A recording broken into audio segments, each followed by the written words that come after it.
আসরের নামাজের আযান দিলেন হযরত বেলাল ইবনে রেবাব। এই পৃথিবীর যিনি সর্বপ্রথম মুয়াজ্জিন তার নাম হলো হযরত বেলাল। দুনিয়ার মুয়াজ্জিন যদি আযান দেয় মুসল্লির কান পর্যন্ত যায়, আর হযরত বেলাল যদি আযান দেয় ওই আযানটা আল্লাহর আরশ পর্যন্ত পৌঁছে যায়। কারণ কি? কারণ হযরত বেলালকে ওমা নাকামু মিনহুম ইল্লা আন ইউমিনু বিল্লাহিল আজিজিল হামিদ, শুধুমাত্র ঈমান গ্রহণ করার অপরাধে হযরত বেলালের জীবনে কোনো অপরাধ ছিল না, একটাই অপরাধ। সে অপরাধ হলো ঈমান গ্রহণ করার কারণে তাকে সারাদিন ধরে মারছে। আমরাও তো ঈমানদার, আমাদেরকে কেউ মারতেছে? যখন কেউ মারতেছে, কিন্তু হযরত বেলালকে সারাদিন ধরে মারছে, সারা রাত বুকে পাথর চাপা দিয়ে রাখছে। এরপরেও যখন ঈমান হারা হয় নাই, ওই কাফের বেঈমান বেলালের জিহ্বা টেনে বের করে ওই জিহ্বার মধ্যে পেরেক ঢুকাইয়া দিয়েছে। জিহ্বার মধ্যে যখন পেরেক ঢুকাইয়া দেয় সবাই আনন্দ করতেছে, উল্লাস করতেছে। ওই সময় হযরত বেলালের একজন ভাই, ধরে কোন কে? মায়ের পেটে না, মায়ের পেটের ভাই খালি গন্ডগোল।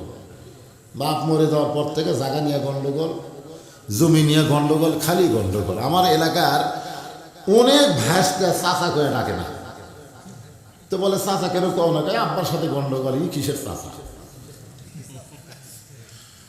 মায়ের উদরের ভাই, গন্ডগোল থাকে, কথাবার্তা কয় না, কিন্তু প্রত্যেকটা মুসলমান ভাই ভাই, এই ভাইটা হলো সব চাইতে আপন।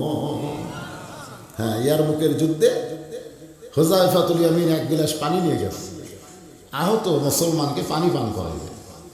একটা মুসলমানের দুই চোখ উপড়ে ফেলেছে, গোটা শরীর রক্তাক্ত। তার কাছে যখন পানি পান করাতে যায়, তিনি পানি পান করবেন এমন সময় জিহাদের ময়দান থেকে কে যেন বলতে যে পানি, এক পেয়ালা পানি দাও, আমি পানি পান করব। হুযায়ফাতুল ইয়ামিন বলে তাকায় দেখি আমার ভাইটা মুখ বন্ধ করে হাত দিয়ে ইশারা করতেছে। আমার ভাই পানি পানি বলে কান্দে। আমার ভাইকে পানি পান না করায় আমি পানি পান করতে পারবো না। হুযায়ফাতুল ইয়ামিন গেলাম, তার কাছে গেলাম, যাকে পানি পান করাবো। এমন সময় কে যেন বলতেছে পানি, এক ফোঁটা পানি। আমি তাকায় দেখি মুখ বন্ধ করেছে, পানি পান না করে আমাকে ইশারা করলেন। আমি তৃতীয় ভাইয়ের কাছে গেলাম, পানি নিয়ে যাওয়ার আগেই দেখি দুনিয়া থেকে বিদায় হয়ে গেছে। আমি দ্বিতীয় ভাইয়ের কাছে আসলাম, সেও দুনিয়া থেকে বিদায় হয়েছে। প্রথম ব্যক্তির কাছে এসে দেখি সেও দুনিয়াতে নাই।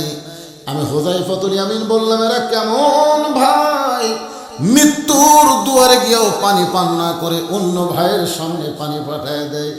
দুনিয়ার কোনো পানি পান করা হলো না, কিন্তু শাহাদাতের পেয়ালা পান করে তিন ভাই একসঙ্গে জান্নাতে চলে গেল। এরা কেমন ভাই? সেই ভাই হযরত আবু বকর হযরত বেলালের সামনে গিয়ে হাঁটু গেড়ে বসে কপালে চুমা দিয়ে বলে, বেলাল সারাদিন ধরে তোমাকে মারছে, সারা রাত বুকে পাথর চাপা দিয়ে রাখছে, এরপরও ঈমান হারা হওনি বলে তোমার জবানের মধ্যে, জিহ্বার মধ্যে পেরেক ঢুকায় রাখছে।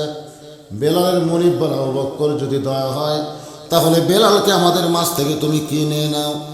সেই সময় 1000 টাকা দিয়ে হযরত বেলালকে আবু বকর রাদিয়াল্লাহু কিনে যখন নবীর কাছে আনে, আল্লাহ নবী বেলালের কপালে চুমাতে বলে, বেলাল এত নির্যাতন সহ্য করার কারণে আল্লাহ তোমার জন্য কোরআনের আয়াত নাজিল করেছে।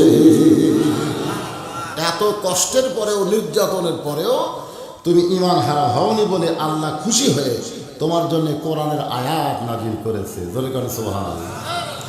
ইন্নাল্লাযীনা ক্বালু রাব্বুনাল্লাহু সুম্মা ইসতাকামু তাতানাজ্জালু আলাইহিমুল মালায়েকা আল্লা তাখাফু ওয়া লা তাহজানু ওয়া আবশিরু বিল জান্নাতিল্লাতী কুনতুম তুআদুন। বেলাল, এই দুনিয়া থেকে যখন তুমি বিদায় নিবা, আল্লাহর 8টা জান্নাতের দরজা তোমার জন্য খোলা হবে, যে কোনো দরজা দিয়া তুমি জান্নাতে প্রবেশ করতে পারবো। হযরত বেলাল বলে, ইয়া রাসূলুল্লাহ এত কষ্টের পরে দুনিয়া থেকে বিদায় নেওয়ার পর আল্লাহ আমাকে জান্নাত দিবে, এই দুনিয়া থেকে আমার কোনো পুরস্কার নাই। রাসূল বললেন, কি পুরস্কার চাও? বলে, আস্তে আস্তে আল্লাহ বলার কারণে এত নির্যাতন যদি সহ্য করতে হয়, সে আল্লাহর নামটা আমি জোরে জোরে উচ্চারণ করে বলতে চায়। রাসূল বললেন, ঠিক আছে, সময় পরিবেশ আসলে তোমাকে এই অধিকার দেওয়া হবে। এই জন্য হযরত বেলাল যখন আজান দেয়, জিহ্বার মধ্যে পেরেক ঢুকানোর কারণে ওই জবানকে আল্লাহর এত ভালো লাগে, আল্লাহর আরশ পর্যন্ত পৌঁছে যায়। চারিদিক থেকে পঙ্গপালের মতন সাহাবীরা মসজিদে চলে আসতেছে, আসরের নামাজ পড়বে। আসরের নামাজের পরে আল্লাহর নবী জীবনের সবচাইতে গুরুত্বপূর্ণ ওয়াজ শোনাবে। নবীর প্রত্যেকটা কথার গুরুত্ব আছে, যেরকম আছে না নাই? আমাদের নবীকে আমাদের মতন কথা কয় না। নবী যা বলেন কে বলায়? মা ইয়ানতিকু আনিল হাওয়া ইন হুয়া ইল্লা ওয়াহয়ুন ইউহা। আল্লাহর নবী আসরের নামাজের ইমামতি করলেন। আসরের ফরজ হলো 4 রাকাত। জোরে বলেন, কয় রাকাত? 4 রাকাত নামাজের ইমামতি করলেন। নামাজ শেষ করে সাহাবীর দিকে মুখ ঘোরালেন। এর আগেও আমি আপনাদের বলেছি, 2 ওয়াক্ত নামাজের পরে সালাম ফেরানোর সঙ্গে সঙ্গে নবী সাহাবীর দিকে মুখ ঘুরাই। একটা হলো ফজর আর একটা হলো আসর। এই 2 ওয়াক্ত নামাজের পরে কোনো সুন্নত নফল নাই। আপনারা বলেন তো, যে মাগরিবের পরে সুন্নত নফল আছে না নাই? যেরকম জোহরের পরে, এশার পরে, কিন্তু ফজর আর আসরের পরে কেন নেই? আপনারা কি জানেন? না জানলে বলবেন জানি না। আসলে এই 2 ওয়াক্তের পরে কেন নাই? অবশ্যই একটা কারণ আছে। যেরকম আছে না? না, এই কারণ নামাজি হিসাবে আমাদের জানা দরকার। এই 2 ওয়াক্ত নামাজের পরে নবী সাহাবীর দিকে মুখ করে বসতেন এবং কোনো নামাজের পরে ওয়াজ করতেন, কোনো নামাজের পরে বয়ান করতেন। এই 2 নামাজ হলো আসর আর ফজর। এই জন্য কোনো সুন্নত নফল রাখা হয়নি, কারণ অনেক সময় নামাজের চাইতে ওয়াজ শোনা বেশি জরুরি। ঠিক কিনা বলেন? সেটা কোন ওয়াজ? যে ওয়াজের মাধ্যমে আপনি নামাজ ধরতে পারবেন। আজকে আমাদের বাংলাদেশে অনেকে নামাজ পড়ে, এই যে আসর নামাজ পড়ে জমি দেখতে গেছে, যা দেখো ওপর জমির পানি আছে, নিচের জমির নাই, আর আবার নিচের জমি। চিন্তা করতে ওপরটাতে আঘাত পানি, আমারটাতে 1 ফোঁটাও নাই। আসরের নামাজ পড়ে চারিদিকে তাকাইছে, চারিদিকে তাকাইছে, কেউ নেই, কেউ নেই। আস্তে করে কাটা দেওয়ার পরে হাত ধুয়ে আবার দেখতেছে, না কেউ দেখেনি। সুবহানাল্লাহ। আপনারা বলেন, এই যে নামাজ পড়িছে না ধরিছে? না, ধরেনি, এই নামাজ পড়েছে। যারা নামাজ পড়ে তাদেরকে আল্লাহ বলেছেন ফাওয়াইলুল লিল মুসাল্লিন। আর যারা নামাজ ধরে, ইন্নাস সালাতা তানহা আনিল ফাহশাই ওয়াল মুনকার। একমাত্র নামাজই পারে মানুষকে যাবতীয় খারাপি থেকে বাঁচায় দিতে। আপনারা বলেন তো, কেউ না দেখলেও কে দেখছে? এই বিশ্বাস কাদের? যারা নামাজ ধরিছে। আর যারা পড়িছে বোঝেন না, পড়িছে। পরীক্ষা পাস করবে না ফেল করবি সেটা পড়ার কথা। পড়িছে তো, সারা জীবন পড়ে, পরীক্ষা দিলেই ফেল করে। এরকম বহু ছাত্র যেরকম আছে না? না, আসরের নামাজের পরে রাসূল সাহাবীর দিকে মুখ ঘোরালেন। হযরত আবু বকর বললেন, ইয়া রাসূলুল্লাহ, জীবনের সবচাইতে গুরুত্বপূর্ণ ওয়াজ আপনি শোনাবেন। হুজুর, আপনি মেম্বরে বসে ওয়াজ শোনান।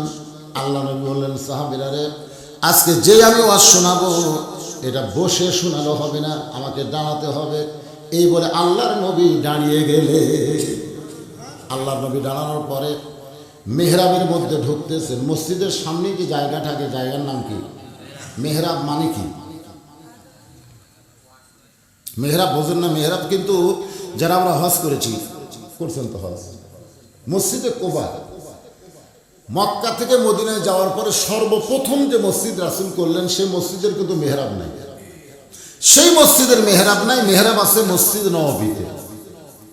এই মেহরাবটা তৈরি হয়েছে কখন? যখন আল্লাহ তাআলা নবীর উপরে একটা আয়াত নাযিল করলো, ইয়া আইয়ুহান নাবিয়্যু হারজিল মুমিনিনা আলাল কিতাল। হে রাসূল, যাদেরকে নিয়ে আপনি নামাজ পড়তেছেন তাদেরকে শুধু নামাজই করলে হবে না, তাদেরকে সৈন্য হিসাবে গড়ে তুলতে হবে। হার্জ মানে কি? সৈন্য। যে কোনো সময় মক্কা মদিনাকে আক্রমণ করতে পারে। আর মক্কা যদি মদিনাকে আক্রমণ করে, দোয়া দিয়ে দরুদ দিয়ে কিন্তু আপনি মদিনা রক্ষা করতে পারবেন না। মদিনা রক্ষা করতে গেলে কাফের বেঈমানদের বিরুদ্ধে অস্ত্র ধরা লাগবে। এ কথা কার? আজকে যদি ভারতের মালওয়ানের বাচ্চারা হিন্দু মুসলমানদেরকে মারে, আর আমরা যদি বাংলাদেশ থেকে খালি দোয়া করি, কারণ আমি আজকেই বললাম গজওয়ায়ে হিন্দ, আল্লাহ রাসূল কিন্তু একটা যুদ্ধের কথাই আমাদের এই এলাকা উপমহাদেশকে নিয়ে বলেছে। সে যুদ্ধের নাম হলো গজওয়ায়ে হিন্দ। যুদ্ধের নাম কি? গজওয়ায়ে হিন্দ। আল্লাহ রাসূল বলেছেন এই যুদ্ধ শুরু হবে ভারত থেকে। এই যুদ্ধে হিন্দু, বৌদ্ধ, ইহুদি, খ্রিস্টান তারা এক দল হবে। তারা এক দল হয়ে মুসলমানদেরকে দুনিয়া থেকে ধ্বংস করার জন্যে তারা যুদ্ধ শুরু করবে। আল্লাহ রাসূল বলেছেন এই যুদ্ধে যে মুসলমান অংশগ্রহণ করবে তারা বদরের যুদ্ধে অংশগ্রহণ করার সওয়াব পাবে। এই যুদ্ধে যে মুসলমান শহীদ হবে, বদরের যুদ্ধে যারা শহীদ হয়েছে একই মর্যাদায় তাদেরকে জান্নাত দেওয়া হবে। এখন চিন্তা করেন, সেই যুদ্ধ আমাদের সামনে আসতেছে, সেই যুদ্ধই কিন্তু শুরু হয়েছে। আপনারা কি মনে করতেছেন? এই যুদ্ধে আমাদেরকে অংশগ্রহণ করা লাগবে, না করলে এই যুদ্ধ পাওয়ার পরে যারা অংশগ্রহণ করবে না, আল্লাহর নবী বলেছেন তারা মুসলমান বলে দুনিয়াতে দাবি করবে, কিন্তু মরার সময় মুসলমান হইয়া মরতে পারবে না। তাহলে সেই যুদ্ধ যদি শুরু হয়, আমাদের অংশগ্রহণ করার নিয়ত করার দরকার আছে না নাই? নিয়ত করলেই লাভ। যুদ্ধ তো অংশ নাও নেন, কেন নিয়ত করেন। আল্লাহ রাসূল বলেছেন মান সাআলাল্লাহু তাআলা আশ-শাহাদাতা বিসিদকিন বাল্লাগাহুল্লাহু মানাজিলাশ শুহাদাই ওয়া ইম্মাতা আলা ফিরাশিহি। কেউ যদি বাতিলের বিরুদ্ধে যুদ্ধ করার জন্য নিয়ত করে বলে আল্লাহ আমি শাহাদাতের পিয়ালা পান করব, আল্লাহ রাসূল বলতেছেন তার ভাগ্যে শহীদ হওয়া সম্ভব হলো না। ওয়া ইম্মাতা আলা ফিরাশিহি, সে নিজের বিছনায় মৃত্যুবরণ করলো। বাল্লাগাহুল্লাহু মানাজিলাশ শুহাদা, আল্লাহ হাসরের ময়দানে ওই সকল বান্দাদেরকে শহীদদের কাতারে দাঁড় করায়া দিবে। তাহলে আমাদের নিয়ত করার দরকার আছে না নাই? আরে নিয়ত করি, যদি যুদ্ধ শুরু হয়ে মরে যায় তাও তো শহীদ। সুবহানাল্লাহ। ইন্নামাল আমালু বিন্নিয়াত, নিয়তের উপরে সবকিছুর ফল আল্লাহ দিবেন। এই জন্য নিয়তটা সহি করা লাগবে। আমরা মুসলমান, দরকার হলে কিন্তু আমরা ঈমান দেব না। জোরে কোন কথা ঠিক কিনা? আসুন, আমি যুদ্ধটা বললাম, রাসূল বললেন এই যুদ্ধে এত মুসলমানকে হত্যা করা হবে যে পায়ের টাকনু পর্যন্ত রক্তের মধ্যে ডুবে যাবে। এত মুসলমানকে হত্যা করা হবে যে মুসলমানের রক্তে অন্য মুসলমান মুজাহিদের পায়ের টাকনু পর্যন্ত ডুবে যাবে। এত রক্তাক্ত হওয়ার পরেও আল্লাহ তাআলা এই যুদ্ধে মুসলমানকে বিজয় দিয়ে দিবে। এই যুদ্ধের বিজয়ের পরে গোটা পৃথিবীতে মুসলমানেরাই রাজত্ব করবে, অন্য কেউ আর রাজত্ব করার সুযোগ পাবে না। সেই যুদ্ধ আমাদের সামনে আসতেছে। এখন থেকে আমাদের সাইজ হওয়া লাগবে। বুঝতেছে না? সাইজ হওয়া বোঝেন না? বেসাইজ হয়ে থাকলে কিন্তু হবে না। এখন থেকে, আজ থেকে নিয়ত করা লাগবে, ফজর থেকে বাকি জীবনে একটা ওয়াক্ত নামাজ আমি ছেড়ে দিব না। যারা নামাজ ছাড়বে না তাদেরকে আল্লাহ ওই যুদ্ধে অংশগ্রহণ করার তৌফিক দিবে। নামাজ যারা ছাড়বে না। আর আমরা তো অনেকে নামাজ পড়ি না, তো নামাজ না পড়া মুসলমান, এর কিন্তু কোনো গ্যারান্টি নেই। লা সলাতা লা ঈমান, যার নামাজ নেই তার ঈমানই নেই। লা সলাতা লা দীনা, যার নামাজ নাই তার কোনো ধর্ম নাই। লা সলাতা লা দীনা, যার নামাজ নাই তার কি নাই? কোনো ধর্ম নাই। তো নামাজের ওয়াজ করলে অনেক আবার এই যে আনসান করে, এদিক সেদিক তাকায়। মানে আমরা চাচাতো বোন নামাজ পড়ে না, কিন্তু গল্প ধরলে ছাড়ে না। আমার মা একদিন বলতেছে তোর এই বোন গল্প ধরলে কাম কাজ হয় না, এত লম্বা গল্প। আমি বললাম মা একটা কাম করে, উনি যখন বেশি গল্প করবে তুমি খালি নামাজের কথা তুলবে, দেখবো উনি আর থাকবে না। তো মা এই গল্প ছাড়ে না, তোকে নামাজের কথা বলা শুরু করছে। ওই বলতেছে আমার কাজ আছে, এখন বাড়ির যাও। মানে নামাজের কথা তুললেই আর কাজ হওয়া লাগে। তা আমাদের এই যারা ওয়াজ শুনতেছে এদের মধ্যে এত বেনামাজি আছে, নামাজের কথা শুনলেই তাই কে রে হুজুরের কথা নবীর জীবনে শুনবো, ফাতেমার জীবনে শুনবো, কি এক নামাজের ওয়াজ শুরু করবো। আপনি রজব মাসটাই হলো নামাজের মাস। জোরে কথা ঠিক না? এই মাসেই আল্লাহ নবীকে নামাজ দিয়েছে, আর সেই নামাজকে বোঝানোর জন্যই তো আমি ফাসাল্লি লিরাব্বিকা রাব্বিকা ওয়ানহার, আল্লাহর নামাজ আর কুরবানি এই দুইটা আমল যারা করবে তারাই পান করবে হাউজে কাউসারের পানি। ইমাম গাজ্জালী বলেছেন, হাউজে কাউসারের এক পেয়ালা পানি পান করে কেউ যদি জাহান্নামেও যায়, আল্লাহ জাহান্নামকেও জান্নাত বানায়া দিবে। একটু মনোযোগ দিয়ে শুনবেন।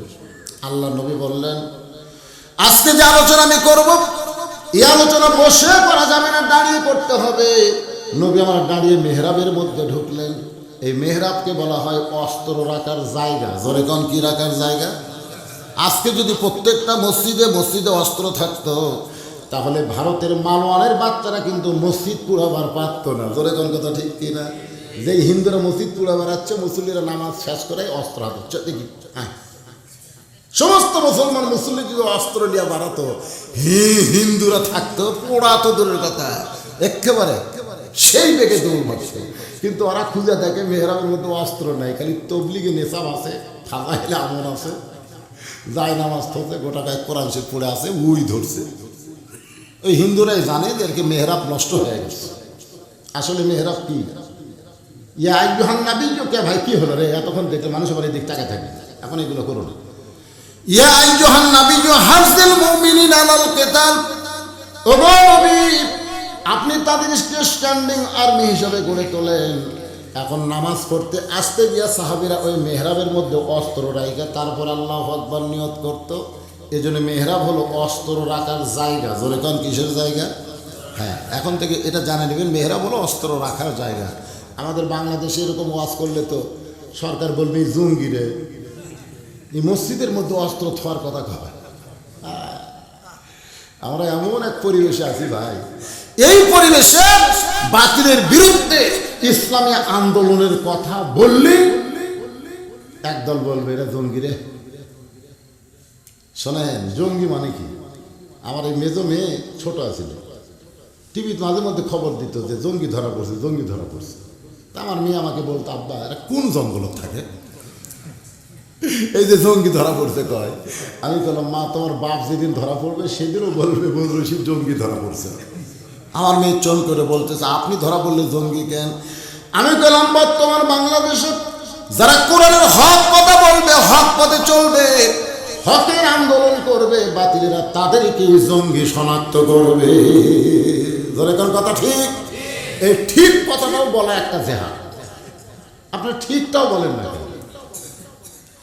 নবী মেহরাবের মধ্য থেকে ধূসর একটা থলিয়া বের করলেন। থলিয়া মানে ব্যাগ। জোরে কোন থলিয়া মানে কি?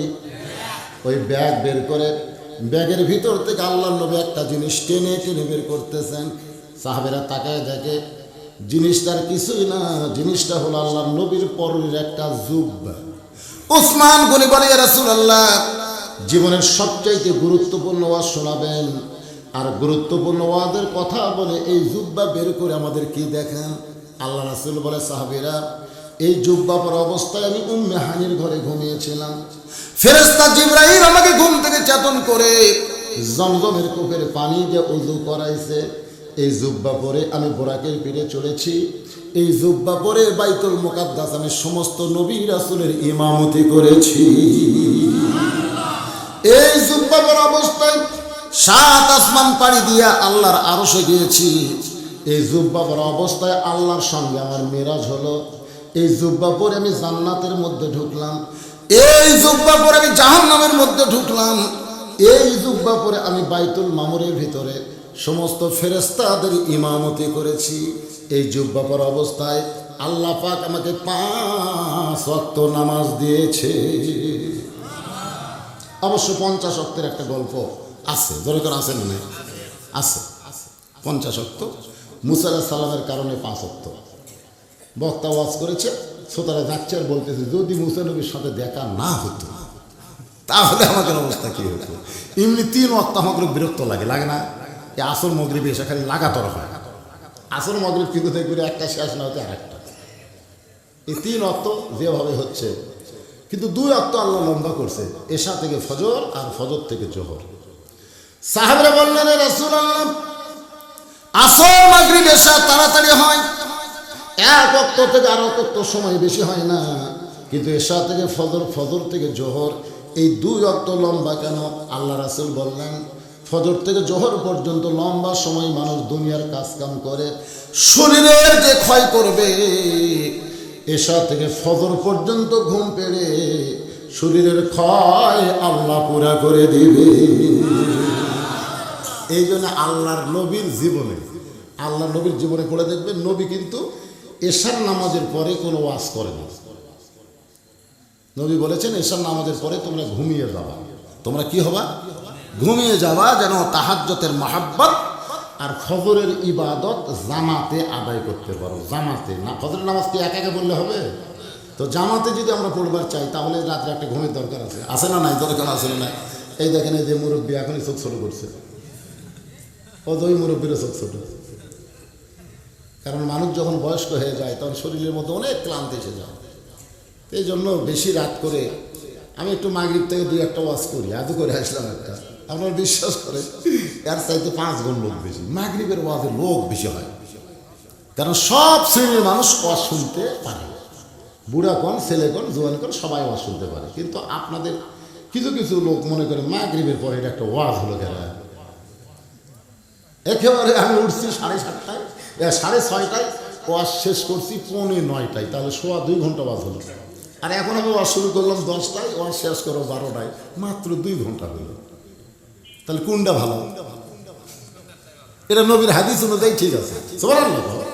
তারপরে আপনার 10টা থেকে 12টাকে একটা বন্ধ করেন, অসুবিধা নেই। আমার কথাই বললাম, মানেন না মানেন না, এটা নিয়ে আবার সমালোচনা করেন না, কারণ এটা সমালোচনা করলে নবীর হাদিসের বিরুদ্ধে কথা হবে। ধরে কোন কথা ঠিক কিনা? আল্লাহর বান্দারা একটু মনোযোগ দিয়ে শুনবেন।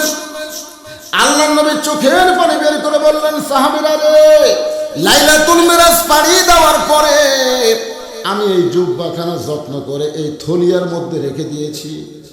আমি এই জুব্বার কোনোদিন হাত দিয়ে স্পর্শ করি নাই, এই জুব্বার আমি কোনোদিন শরীরে দেই নাই। আমি নবী চলে যাব, তাই বলে মনে করেন না নবী একবার চলে যাবে। আমি নবী চলে যাব, কিন্তু এত দামি জুব্বা নিয়ে আমি যাব না। এই জুব্বাটা আমি তোমাদের মধ্যে কাউরে না কাউরে দিয়া যাব।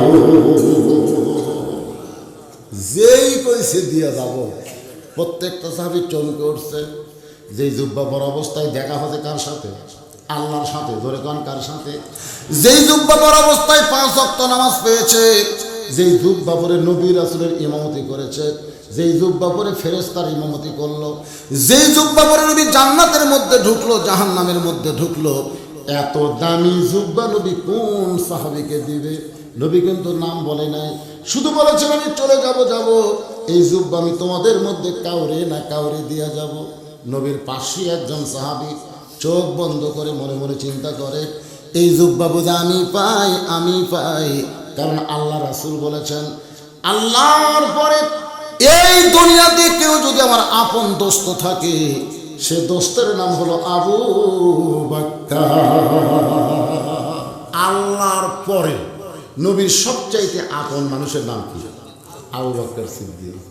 আল্লাহ রাসূল বলেছেন, আমার সমস্ত উম্মতের নেকি যদি এক পাল্লায় দেওয়া হয়, আর আবু বকরের এক রাতের নেকি যদি অন্য পাল্লায় দেওয়া হয়, সমস্ত উম্মতের নেকির চাইতে আবু বকরের এক রাতের নেকির ওজন বেশি হবে। আল্লাহ পাক আপনাদের দোয়ায় ওই জায়গাটা আমার দেখার তৌফিক দান করেছে। আমি 2011 সালে যখন গেলাম তখন একটু জুয়ান ছিলাম, বুঝলেন না? এখন তো বুড়ো হয়ে গেছি। 11 আর 20, 9 বছর আগে। 9 বছর আগে যখন হজ করতে গেলাম, আমি কিছু বন্ধু বান্ধবকে নিয়ে হজে গেছিলাম। তো যখন এই মাটি থেকে 5600 ফুট উপরে, বাপজন দেখছেন নাকি গাড়ে সুর, মাটি থেকে 5600 ফুট উপরে আমাদের মুয়াল্লিমগুলো সিটার, বুঝলেন? এরা খালি দেখায় ওই পাহাড়ত গারো সুর, ওই পাহাড়ে হলো জাবালে নূর, এইভাবে দেখায়, কিন্তু তোলে না যে চলেন যায়, এ কথা কয় না, খালি দেখায়। মানে নাম দিছে জিয়ারা। অধিকাংশ মুয়াল্লিম হলো সিটার। যেরকম কি এরা হজলে ব্যবসা করতেছে ভাইজান। তা আমরা নিজেই কয়েকজন বন্ধু ওই গাড়ি সরে যাওয়ার জন্য পাহাড়ে উঠলাম, কিন্তু 1003 ফুট ওঠার পরে আমার বন্ধুরা নিচের দিকে তাকাচ্ছে। নিচের দিকে তাকান চলবে না। জিহাদের ময়দানে যদি আপনি যান, পিছন দিকে তাকানো যাবে না, সামনের দিকে তাকান লাগবে। পিছনে কি হচ্ছে ওটা দেখা যাবে না, দেখলেই আপনি পরাজয়। দেখলি যদি পিছন দিকে তাকান মার কিন্তু যে দরকার নাই বাবা জীবন দেব না।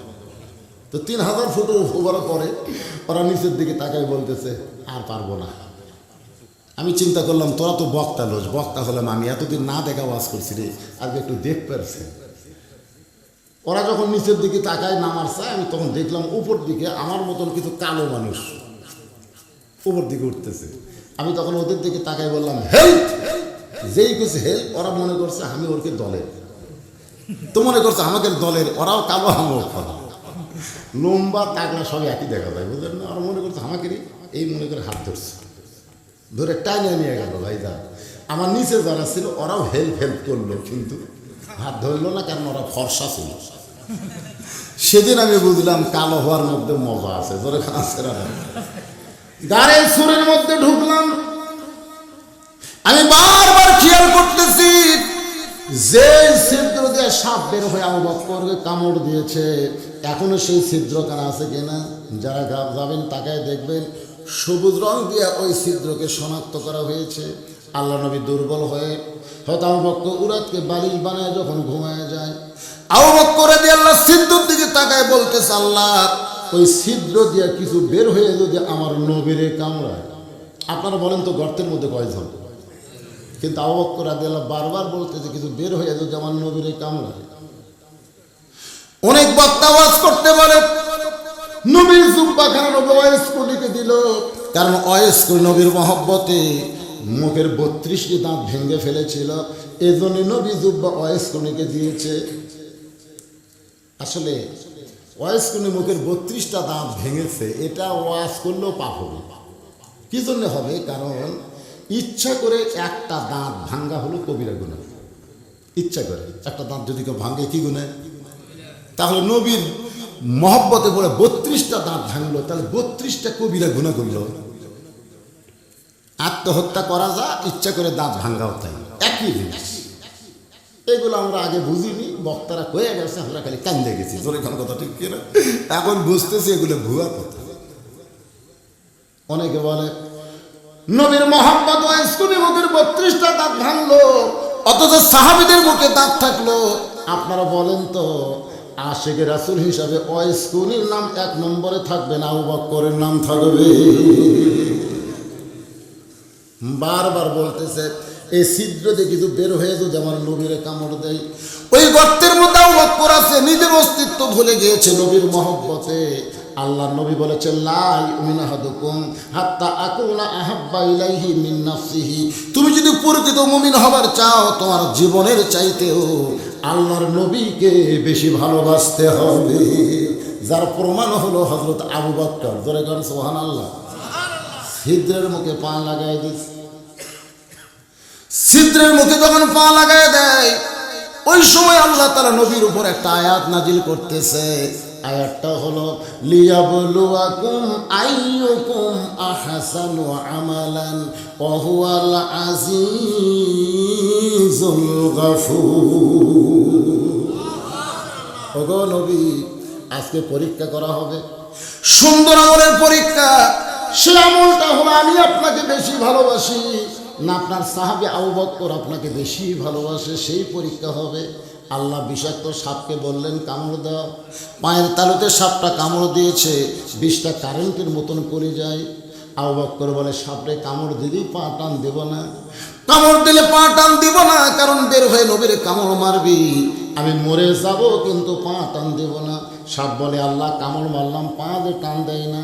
আল্লাহ বলে আবার কামড় মার, আবার কামড় মারার সঙ্গে সঙ্গে আবু বকর বলে সাপরে আবার কামড় মারলি, তুই মনে করছিস বিষের যন্ত্রণায় পা টান দিব না, আমি মরে যাব কিন্তু নবীকে সাপ কামড়ানোর সুযোগ দেব না।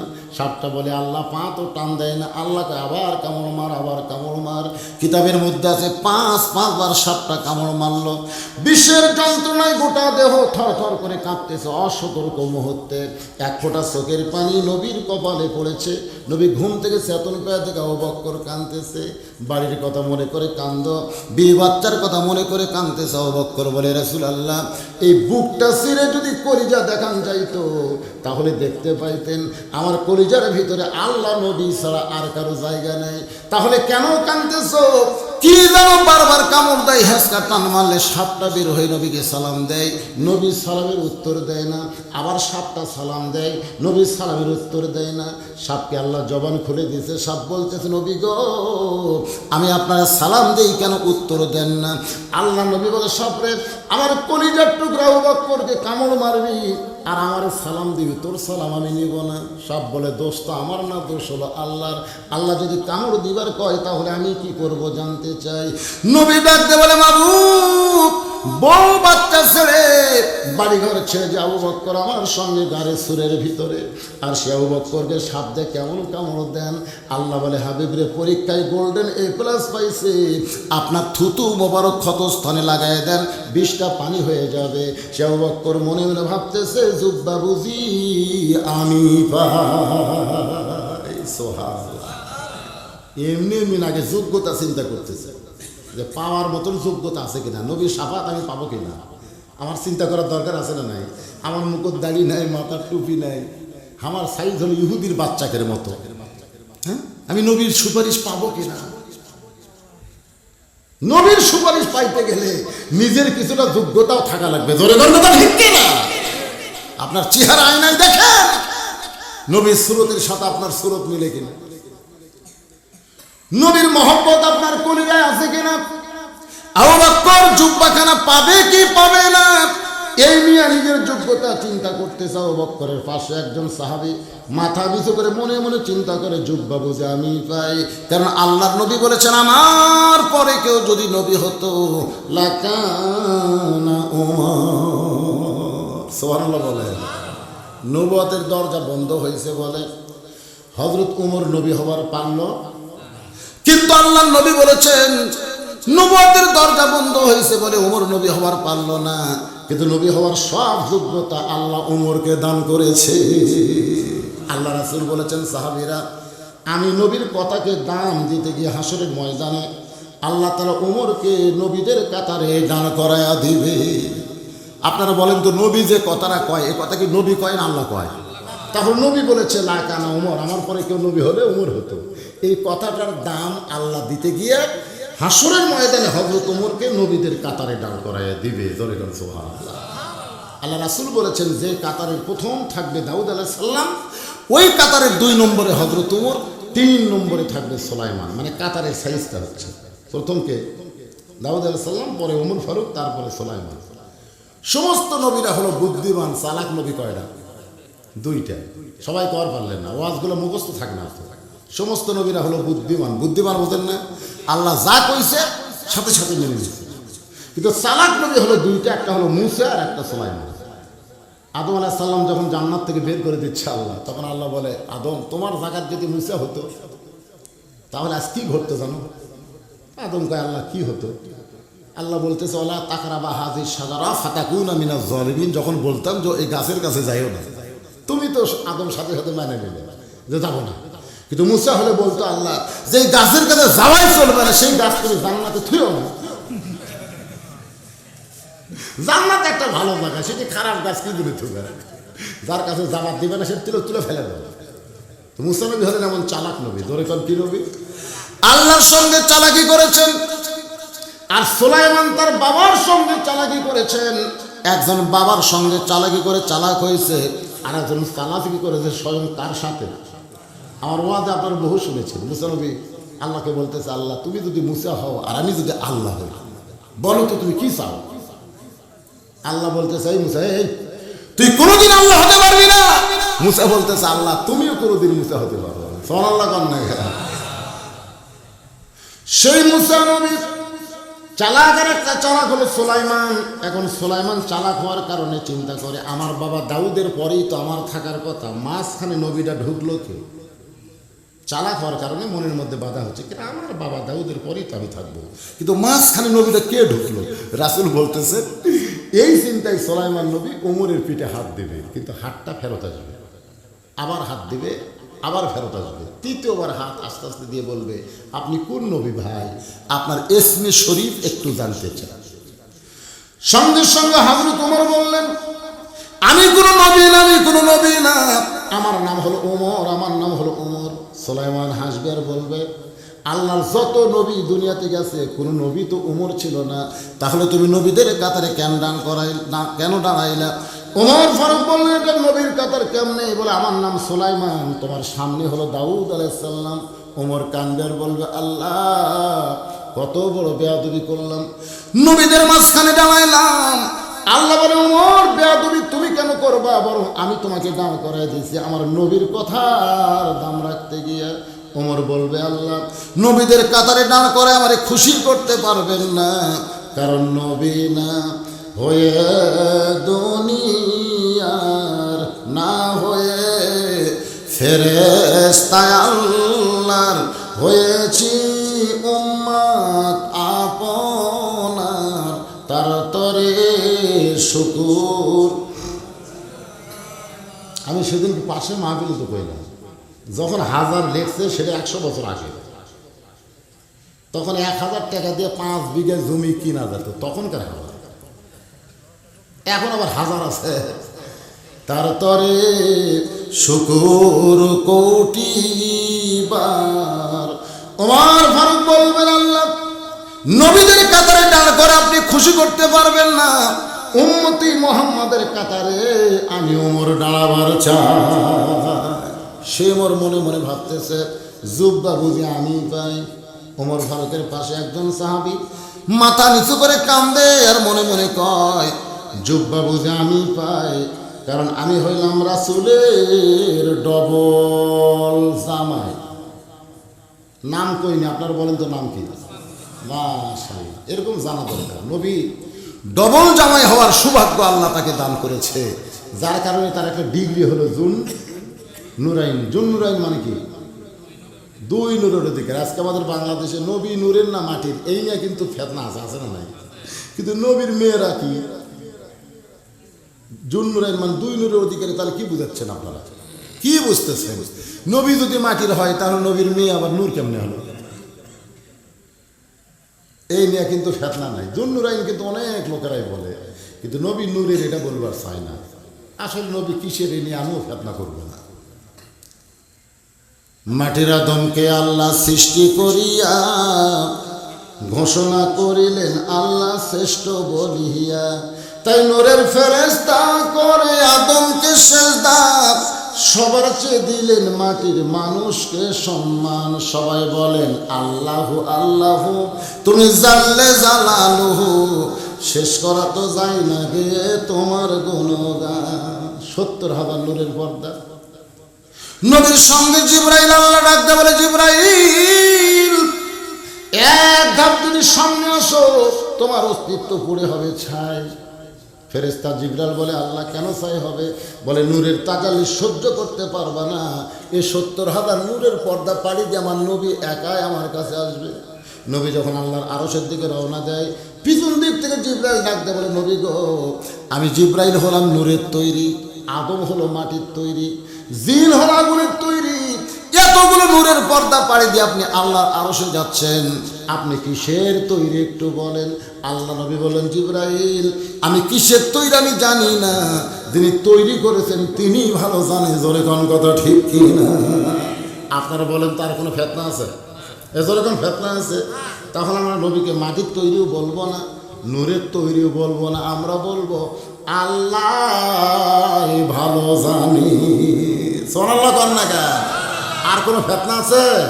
আল্লাহ ভালো জানে, কারণ অন্য নবীর সঙ্গে আমাদের নবীকে তুলনা করা যাবে। নবীর সঙ্গে যদি তুলনা করা না যায় তাহলে আমাদের সঙ্গেও তুলনা করা যাবে না। অনেক বক্তা ওয়াজ করতে বলে আমিও যা নবীও তাই। নবীর সঙ্গে সাধারণ কোনো মানুষের তুলনা করা যাবে না। যদি মনে করেন নবীও মানুষ আমরাও মানুষ, ঠিক আছে। রেল লাইনও পাথর, মানিকও পাথর। রেল লাইনের পাথর মানিক পাথর দুটাই পাথর, তাই বলে দুটো এক নাকি? রেল লাইনের পাথর মানুষ লাগতে দেয়। রেল লাইনের পাথরের প্রতি, এই রাস্তার পাথরের প্রতি মানুষের কোনো গুরুত্ব নাই, কিন্তু একটা মানিক পাথর হলো 7 রাজার ধন। আমরা হলাম রেল লাইনের পাথরের মতন, আর নবী হলো মানিক পাথর। সুবহানাল্লাহ। আল্লাহর বান্দারা, আমার মায়েরা বোনেরা যারা পর্দার অন্তর আছে, ওরা মনে মনে চিন্তা করে হুজুর আমাদেরকে কোনো ওয়াজ করবেন না। অবশ্যই আপনাদের ওয়াজ আছে মা, নবীর ডবল জামাই, নবীর সর্বসাকুল্যে মেয়ে হলো 4টা। 2টা মেয়েকে ওসমান গনি বিয়ে করেছিলেন। প্রথম বিয়ে করেছিলেন রোকেয়াকে, রোকেয়া যখন মারা গেল এরপরে বিয়ে করেছেন উম্মে কুলসুমাকে। এখান থেকে আমরা একটা ফতুয়া পাইলাম, একসঙ্গে 2 বোনকে বিয়ে করা যায়, কিন্তু এক বোন যদি মারা যায় আর একটা বোন যদি পরে রাজি থাকে তাহলে তার সঙ্গে বিয়া জায়েজ আছে। একসঙ্গে 2 বোনকে যেমন বিয়ে করা জায়েজ নাই, এক বোনকে বিয়ে করে আর একটা যুবতী শালীর সঙ্গে ফিল্টিং মারাও কিন্তু জায়েজ নাই। আমার এলাকার এক শালী মারা গেছে হঠাৎ, তখন দুলা ভাই এসে বলতেছে আমার আদরের শালীকে আমি কবরত নামাবো, আমার শালীকে আমি একটু কবরে নামাবো। আপনারা বলেন তো, শালী মরে গেলে দুলা ভাই যদি কবরত নামাবার চায় জায়েজ আছে? মৌলবীরা কোনো কথাই বলা লাগে না, আমরা মৌলবীরা খাড়া হয়ে আছি, কোনো কথা কইনি। সাধারণ মানুষ বলতে হারাম হারাম, সাধারণ লোক বলতেছে শালী মরে গেলে দুলা ভাই স্পর্শ করা হারাম। আমরা কইনি, আমাদের কয় লাগে, মুফতি হাজার ডাবার আছে। দুলা ভাই সাইডে দেয় হাসতিস, একজন বলে হাসিস কেন, বলে হারাম কখনো হয়। এই শালী যখন জেতা ছিল আমার হুন্ডার পাশে বসেছে, আমি হাইড্রোলিক ব্রেক করছি, ভয় খাবার, কিন্তু এখন মরে গেছে, এখন হারাম। চিন্তা করে দেখেন, যদি মরা শালীকে স্পর্শ করা হারাম হয় তাহলে জেতা শালীর স্পর্শ করা কি হবে? ডবল হারাম হবে। বোঝা লাগবে না? মরা রাজাক মরিয়া গেছে, তাকে হাত দিলে তো আমার ভিতরে কিছু হবে না, কিন্তু যেটা জেতা আছে হাত দিলে কারেন্ট ধরবে, তোর কোন ঠিক? তাহলে মরাটা যদি হারাম হয় হাত দেওয়া, জেতাটা ডবল হারাম। অথচ অনেক বাবা, এখানে অনেক বাবা আছে, আমি তাদের পায়ে হাত দিয়ে বলতেছি, আপনারা একটা মেয়েকে যদি বিয়ে দেন আর একটা মেয়ে যদি যুবতী থাকে, খবরদার ওই জামাই গাবড়ার কাছে ঘিসতে দিবেন না। দেখেন গাবড়া, কিন্তু গাবড়া বোঝেন না। পুরুষ মানুষের মধ্যে 2টা দল খুব খারাপ, একটা হলো দুলাভাইয়ের দল আর একটা হলো দেওরার দল। দেওরার দল যদি ভাই মালয়েশিয়ার যায় কিংবা সৌদি আরবে যায়, দেখবেন ওই দেওরা খালি ওই ভাবির বাড়িতে ঘুরবে, খালি ভাবির আশেপাশে ঘুরবে। ভাইয়া তোমার বর, আমি যে দেবর, বুঝে দেখো ভাবি কার বেশি দাবি, কারে তুমি করবা আপন করবা পারে পর। আমার মায়েরা বোনেরা, পর্দার অন্তরে যারা আছেন মা, পুরুষ জাতের মধ্যে 2 দলকে কাল সাপের মতন ভয় করবেন, এদেরকে কাছে ঘেঁষতে দিবেন না। ওসমান গনি বলতেছে আল্লাহ এই জুব্বা বুঝে আমি পাই, কারণ আমি হইলাম রাসূলের ডবল জামাই। শুধু রাসূলের ডবল জামাই না, যারা হজ করেছেন, যারা সৌদি আরবে গেছেন, মদিনায় গেছেন, জান্নাতুল বাকির মধ্যে যখনই প্রবেশ করবেন সর্বপ্রথম যেই কবরখানা পাওয়া যায় সেই কবরটা হলো ওসমান গনির কবর। আল্লাহ কোরআনে বলেছেন আল্লাহু গানিয়ুন ওয়া আনতুমুল ফুকারা, একমাত্র আল্লাহ হলো ধনী, পৃথিবীর সবাই হলো ফকির। কিন্তু রাসূল বলেছেন ইল্লা ওসমানু গানিয়ুন, জোরে কোন সুবহানাল্লাহ। আমার ওয়াজের ক্যাসেট আপনারা শুনেছেন, আমি এই ওয়াজটা করেছি রংপুর। আল্লাহু গানিয়ুন ওয়া আনতুমুল ফুকারা, আপনারা কোরআনের সাথে কি একমত? একমত না? তাহলে বলেন আল্লাহ হলো ধনী, বাদ বাকি সবাই কি? আরো জোরে জোরসে বলেন। যারা বলতেছেন না তারা কোরআনের আয়াতের সাথে দ্বিমত, মুখ খোলা লাগবে, মুখ খোলা লাগবে, বুঝতেছেন না? রাত বাজতেছে এখন 11টার সময় যদি মুখ না খোলেন তো ঘুম ধরবি, তো একটু জবান খোলেন। আল্লাহ যদি ধনী হয় আমরা কি? আমরা পুরুষ মানুষ যদি ফকির হই তাহলে মেয়ে মানুষ কি? আরো জোরে জোরসে বলেন। এখন বলেন তো চালাক বেশি কি ফকির না ফকির নেই? চালাক চালাক, ফকির চালাক। ভিক্ষা করবার কাছে 5-4টা ভিক্ষা দাও, বেটার বউ বলতে 4 দেখান, 4 সের দেবো। ফকির চমকে 4 সের করো মা, বলে আমার শাশুড়ি আমাকে গাল দেয় অন্য বাড়ির পান খাবার কাছে, এই সুযোগে তুমি আসছে, তোমাকে 4 সের চাল দেবো, কিন্তু কাউকে দাম করবে না, সংসার ঢুসে দেবো রে। একটা 4 সের চাল দেয় ফকুনি কাছে কাউরে দান করবে না। ফকুনি বলতেন 2 দিন ভিক্ষা করে 4 সের পাইবে, আর তুমি একাই 4 সের দিয়েছেন, কাউকে কম না। একটা ওয়াদা করছে, শপথ করছে, করে ফকুনি বাড়ি হয়ে যাচ্ছে আর বলতেছে ওই বাড়ির বেটার বউ আমার 4 সের চাল দেয় করলো, কাউরে দান করবে আমি, কাউরে কম না বাবা। ওই যাচ্ছে 1 লাখ জিকির করতেছে, ওই বাড়ির বেটার বউ 4 সের চাল দিল, কাউরে দান করবে না, কাউরে কম না বাবা। একজন বলতেছে ফকুনির বেটি 1 লাখ কি খাওয়া, বলে কি আর কমো, ওই বাড়ির বেটার বউ আমাকে 4 সের চাল দেয় করেছে, কাউরে দান করবে আমি, কাউরে কম না বাবা। চিন্তা করে দেখেন, একটা সামান্য ভোলার চাউল যেই ফকুন্নি সামলাবার পারেনি, তাকে যদি দেশ সামলাবার দেয়, যে গোটা দেশ তুই সামলারে ফকুন্নি, দেশের 12টা বেঁধে গেছে। ধরে কোন কথা ঠিক না, অ্যাঙ্গেলে ডোজ দিলাম, পরে চিন্তা করবেন হুজুর কি করবেন। তাহলে চিন্তা করেন, সামান্য একটা ঝোলার চাল যেই ফকুন্নি সামলাবার পারে না, তারে গোটা দেশের দায়িত্ব দিলে দেশ কেমনে সামলাবে? রাসূল বলেছেন, মা তারাক্তু বাদি আলা উম্মতি ফিতনাতুন আদর আলার রাসূলু মিনান নিসাই। রাওয়াহুল বুখারী কিতাবুল ফিতান। বুখারী শরীফের কিতাবুল ফিতান অধ্যায়ে রাসূল বলতেছেন, আমার পরে আমার উম্মতের জন্য সবচাইতে বড় বিপদ হলো নারী মানুষকে প্রধানমন্ত্রী বানায়া দেওয়া।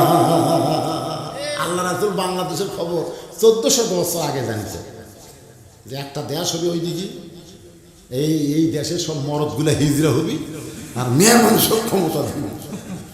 সেই দেশের নাম কি? আর জাননি তো, খালি যাই দেখেন, আমরা তো যাই, বাংলাদেশ ছাড়াও ভারত যাই, ইন্দোনেশিয়া যাই, সিঙ্গাপুর যাই, মিশর যাই, সৌদি আরব যাই, অনেক দেশে যাওয়ার আল্লাহ সুযোগ দেয়। তো ওই দেশে গেলে তো বুঝি তা আমাকে দাম কি, দাম দেয় না, লাখ খেয়ে। আল্লাহর বান্দার একটু মনোযোগ দেন। আল্লাহু গানিয়্যুন ওয়া আনতুমুল ফুকারা। এই আয়াতের তাফসীর করতে গিয়ে আমি বলেছি, সারাদিন ভিক্ষা করে 2 কেজির মতন চাল না ফকির যখন বাড়িতে আসে, ফকুন্নি রাগ করে বলে, স্বামী গো, সারা জীবনে ভিক্ষা করবেন, কোনোদিন ভিক্ষা আপনার কুণ্ডাবে না। ফকির চিল্লায় বলে, তাহলে কি করব? বলে, আপনি তো জায়গা চেনেন না। সাধারণ মানুষের দরজায় ভিক্ষা করলে সারাদিন খেটে 2 সের পাবেন, আর যদি দরজা মতো যাইতে পারেন এমন দেওয়া দিবে, আর কোনোদিন আপনাকে ভিক্ষা করা লাগবে না। খুব খেয়াল করবেন, ইয়া কানা আবুদু ও ইয়া কানাস্তাইন। ফকির বলতেছে, সেটা কোন দরজা? ফকুন্নি বলতেছে, বাদশাহ শাহজাহানের রাজদরবার।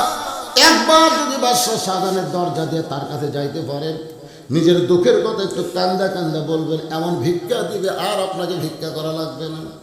বইয়ের বুদ্ধি শুনে ফকির পরদিন সকালবেলায় বাদশাহ শাহজাহানের দরজায় গিয়ে দেখে বিশাল একটা দরজা, সেই দরজায় একজন দারোয়ান লাঠি নিয়ে দাঁড়ায় আছে। ফকির যেই দরজার দিকে গেছে, দারোয়ান লাঠি তুলছে। ফকির কয়, লাঠি কেন তুলছে? দারোয়ান বলতেছে, দরজা বুঝি এই দরজা দিয়ে বাদশাহ শাহজাহানের নিকটতম আত্মীয় স্বজন যায়, উজির নাজির মন্ত্রীরা যায়, এই দরজার কাছে কোনো ফকির আসার সুযোগ। ফকির মনে মনে চিন্তা করে, আমার দেহ ভাঙ্গা চূড়া ফকির মানুষ, আর দারোয়ান হলো সেই রকম শরীর, আবার হাতত বোনাস লাঠি, এর সঙ্গে ঝগড়া করলে হবে না, এখানে কৌশল করা লাগবে। ও দুউ ইলা সাবিলি রাব্বিকা বিল হিকমা। জোরে কান সুবহানাল্লাহ। আমরা সবাই তো ফকির ভাই। ফকির দৌড়ে গিয়া দারোয়ানের 2 পা খপ করে ধরছে, একবারে 2 পা খপ করে ধরে চোখের 2 ফোঁটা পানি দারোয়ানের পায়ে পড়ছে। দারোয়ান লাঠি নিয়ে মারবার যায়, তাকায় দেখে চোখের পানি পায়ে। দারোয়ানের মনটা নরম করে বলতেছে, ও ভাইজান, তুমিও যা আমিও তাই। সুবহানাল্লাহ, তুমিও যা আমিও তাই। ফকির চিল্লায় বলে, আমার সঙ্গে তোমার তুলনা কেমনে দিলে? বলে, আমি দরজা পাহারা দিয়ে খাই আর তুমি ভিক্ষা করে খাও, আমাদের মধ্যে কোনো তফাৎ নাই। ফকির বলতেছে, তাহলে দরজা খুলে দাও, আমি একটু ভিতরে ঢুকবার চাই। দারোয়ান বলতেছে, তুমি কি পাগল নাকি? আমি দরজা খুললেই তুমি বাদশাহ শাহজাহানকে পাবা না, আরও অনেকগুলো দরজা আছে, প্রত্যেক দরজায় একটা করে দারোয়ান লাঠি নিয়ে দাঁড়ায় আছে, আমি খুলে দিলেও তো পরের দরজার দারোয়ান খুলবে না। ফকির বলতে, তুমি শুধু খুলে দাও, পরের দরজার দারোয়ান খুলবে কি খুলবে না সেইটা আমার ব্যাপার। ইমাম গাজ্জালি বলেছেন, কোনো মুসলমান মৃত্যুর দরজা যদি একবার ইমানের কলেমা দিয়ে খুলতে পারে, তারপরে কবর বলো, মিজান বলো, পুলসিরাত বলো, হাসর বলো, আর কোনো দরজায় তাকে আটকানো হবে না। অফুতিহাত আবওয়াবুহা ওয়া ক্বালা লাহুম খাযানাতুহা সালামুন আলাইকুম তিবতুম ফাদখুলুহা খালিদিন। আমাদের একটা দরজা খোলা লাগবে ইমানের কলমা দেয়া। জোরে কল, কিসের কলমা? এই একটা দরজা খুললে আর কোনো দরজায় আটকানো হবে না। ফকির প্রথম দরজার দারোয়ান দরজা খুলে দিছে, ভিতরে ঢুইকে দেখে 100 গজ দূরে আর একটা দরজায় দারোয়ান লাঠি নিয়ে দাঁড়ায় আছে। ফকিরকে দেখি দারোয়ান বলতেছে, এই ফকির ঢুকলা কেমনে? ফকির বলতেছে, কেমনে ঢুকলাম? যদি জানবার চাও তাহলে প্রথম দরজার দারোয়ানের কাছে যাও। আমি কিভাবে ঢুকলাম যদি জানবার চাও আমার জিজ্ঞাসা না করে ওই কাছে যাও। ওই আমার পরিচয় শুনে কাঁপতে কাঁপতে দরজা খুলে দিছে। এখন তুমি কি করবে সেটা তোমার ব্যাপার। দারোয়ান চিন্তা করে, ও যদি খুলে দিছে খামাকে আমি বন্ধ চাকরি হারামি করে, নিশ্চয় আর কোনো পরিচয় আছে। দারোয়ান দরজা খুলে দিছে। পরের দরজার দরজা একই কায়দায় দরজা খুলতে খুলতে ফকির একেবারে রাজ দরবারের মধ্যে ঢুকে গেছে। রাজ দরবারের প্রধানমন্ত্রী ফকিরের দিকে তাকায় চিন্তা করে, এতগুলো দরজা পাড়ি দিয়া যেই মানুষটা ভিতরে ঢুকেছে একে ফকির মনে করলে কবিরা গুনাহ হবে। চেহারা ফকির হতে পারে কিন্তু খুব ফকির মনে করা যাচ্ছে না তো। এতগুলো দরজা পাড়ি দিয়ে ভিতরে ঢুকছে, সুন্দর করে কথা বলতেছে, বাবাজি বাবাজি আপনি রাজ দরবারে কেন? বলে বাদশাহ শাহজাহান দেখতে চাই। বাদশাহ শাহজাহান কোন জায়গায়? সঙ্গে সঙ্গে প্রধানমন্ত্রী চমকে উঠছে। আমরা জীবনে তার নাম ধরি না, সবাই জাহাপনা সম্রাট হিসাবে সম্মান করি। আর এই বেটা বলতেছে বাদশাহ শাহজাহান কোন জায়গায়? নিশ্চয় বাদশাহ শাহজাহান আপন কেউ হতে পারে। ওই যে ছোট্ট ঘর, ওই ঘরের কাছে গেলেই দেখতে পাবেন। এবার ফকির ঘরের কাছে গিয়ে দেখে দরজা বন্ধ, একটা জানালার পাল্লা খোলা আছে। সেই পাল্লাতে ভিতর দিকে তাকায় দেখে গোটা ঘরে একজন মানুষ, আর কোনো মানুষ নাই। দুই হাত তুলে আল্লাহর কাছে বলতেছে, বাদশার বাদশাহ তোমার দরবারে আমি ফকির। দুই চোখ দিয়ে দর দর করে পানি পড়তেছে। ফকির মনে মনে কে, আল্লাহ আইলাম বাদশার কাছে। আয়সা দিকে বাদশা নিজেই ফকির হয়ে কাঁদতেছে। বইয়ের বুদ্ধি শুনে সাধারণ মানুষের দরজায় না যায়, সাধারণ মানুষের দরজায় গেলে 2 কেজি পায়, ধরে কোন পয়সা 200 পায়। আজকে বইয়ের বুদ্ধি শুনে এমন একটা জায়গায় আসলাম, সে নিজেই ফকির ফকির বলে কান্দে। যেখানে বাদশা ফকির হয় এইটা হলো গজবের এলাকা। এখানে আমার মতন ফকিরের পাওয়ার কিছুই নেই। বাদশাই ফকির, তাহলে আমি কি? তাড়াতাড়ি বের হবে। গজবের এলাকা, ধরে কোন কি এলাকা? গজব মনে করেছে, গজবের এলাকা মনে করে ফকির যদি তাড়াতাড়ি বের হওয়ার চায়। এমন সময় প্রথম দরজার এদিক থেকে বারানার প্রথম দরজার দারোয়ান বলতেছে, বাবাজি বাদশার সঙ্গে কি আপনার দেখা হয়েছে? আপনারা বলেন তো, ফকির ভিক্ষা না পাইলে রাগ করে না খুশি হয়?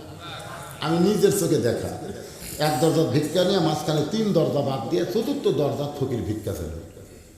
আমি ফকিরকে বললাম, কে ভাই এই দরজার ভিক্ষা ছিলেন, মাঝখানে 3 বাড়ির দরজা বাদ দিয়ে ও আবার ওই দরজা খেয়ে। বলে হুজুর ভিক্ষা করবার বাড়ান তাহলে বুঝবে। আমি বললাম ভিক্ষা করা লাগবে কেন? তুমি বললি তাহলে বুঝবে। বলে হুজুর তাহলে শুনুন, কমপক্ষে 10 দিন এই 3 বাড়ির দরজাটা আমি ভিক্ষা চাচ্ছি, প্রত্যেকবারই বলেছে মাফ করো। তো যারা ফকিরের কাছে মাফ চায়, এর চাইতে বড় ফকির দিলে কেউ নেয়। এই জন্য আমি 3 দরজা তালাক দিছি। হুজুর আমারও সময়ের দাম আছে হুজুর, আপনি কি মনে করছেন?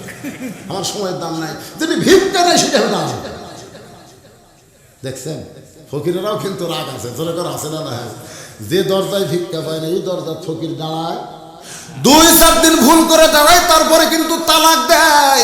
কোন ফকির যদি কোনো দরজা তালাক দেয়, ওই বাড়ির জন্য আল্লাহ রহমত বরকতের দরজা বন্ধ করে দেয়। এখন আপনারা ফকিরের তালাক খাবেন? এই জোরে বুঝে শোনা খান।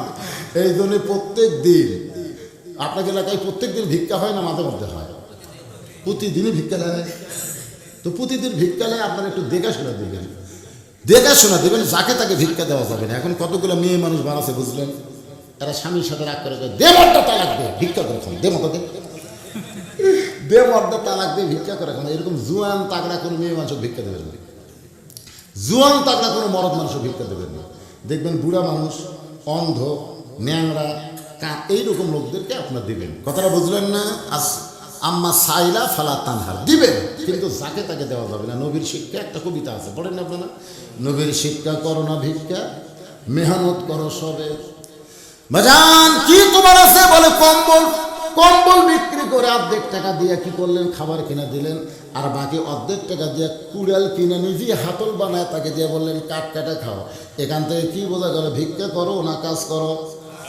কাজ করে খেতে হবে, যাকে তাকে ভিক্ষা দেওয়া যাবে না। দারোয়ান বলতেছে, বাবাজি বাদশার সঙ্গে কি আপনার দেখা হয়েছে? ফকির এমনি তো ভিক্ষা পায় নাই, রাগ। রাগ করে বলতেছে, দারোয়ানের বাচ্চা দারোয়ান, খালি দরজা পাহারা দেই, ভিতরের খবর জানিস না? তোরা যাকে বাদশা বলে পূজা করতেছিস, আমি নিজের চোখে দেখলাম সে ফকির হয়ে কাঁদতেছে। তোরা যাকে বাদশা বাদশা বলে পূজা করতেছিস, আমি নিজের চোখে দেখলাম। তাবারাকাল্লাযী, পড়েন, তাবারাকাল্লাযী বিয়াদিহিল মুলক ওয়া হুয়া আলা কুল্লি শাইইন কাদির। নিজের চোখে যারা আল্লাহর কোরআন শরীফে দেখবে, গোটা পৃথিবীর রাজত্ব, কর্তৃত্ব, মালিকানা কার হাতে? সমস্ত ক্ষমতার মালিককে। সে কোনোদিন বলবে যে আমাদের প্রেসিডেন্ট, আমাদের প্রধানমন্ত্রী, ক্ষমতার উৎস হলো জনগণ? সে কোনোদিনও বলবে না, কারণ সে নিজের চোখে দেখেনি, দেখে এরকম ভুল বকতেছে। জোরে কোন কথা ঠিক কিনা? আপনারা বলেন তো ক্ষমতার মালিককে? আরো জোরে। কিন্তু বাংলাদেশে কিছু লোক আছে না না, এমন কিছু দল আছে যেই দলের মধ্যে কোনোদিন লিল্লাহে তাকবীর হয় না। এরকম দল আমাদের বাংলাদেশে আছে না নাই, যেই দলের মধ্যে নারায়ে তাকবীর হয় না। যেই দলের মধ্যে আল্লাহু আকবার তাকবীর হয় না, ওই দল কোনো মুসলমান করতে পারে না। কারণ যারা মুসলমান তারা বিশ্বাস করে জন্মের সময় কানে আল্লাহু আকবার, জোরে কোন কথা ঠিক কিনা? মরার সময় জানাজার লাশ, তখন আল্লাহু আকবার। তাহলে আল্লাহু আকবার দিয়ে যার জন্ম হলো, আল্লাহু আকবারে যার মৃত্যু হলো। কিন্তু এমন একটা দল করবে যে দলের মধ্যে আল্লাহু আকবার উচ্চারণ করার তৌফিক নাই, সুযোগ নাই। ওই দল মুসলমান যদি করে, দুনিয়াতে মুসলমান বলে দাবি করতে পারবে, কিন্তু মরার সময় মুসলমান হইয়া মরা বড় কঠিন হবে। আল্লাহ বলেছেন, লা তামুতুন্না ইল্লা ওয়া আনতুম মুসলিমুন। আল্লাহর বান্দারা একটু মনোযোগ দিয়ে শুনবেন। দরজা পাহারা দিয়ে ভিতরের খবর জানিস না? নিজের চোখে দেখলাম তোরা যাকে বাদশা বাদশা বলে পূজা করতেছিস, আমি নিজের চোখে দেখলাম সে ফকির হয়ে কাঁদতেছে। আরো দারোয়ান আছে না নাই? এই দরজা পাহারা দিয়ে লাভ নাই রে, ভিতরে মৌলবাদী ঢুকছে। ভিতরে কি ঢুকছে? জিএমবি জঙ্গি মৌলবাদী ঢুকছে। দরজা পাহারা দিয়ে লাভ নাই। আয় আয়।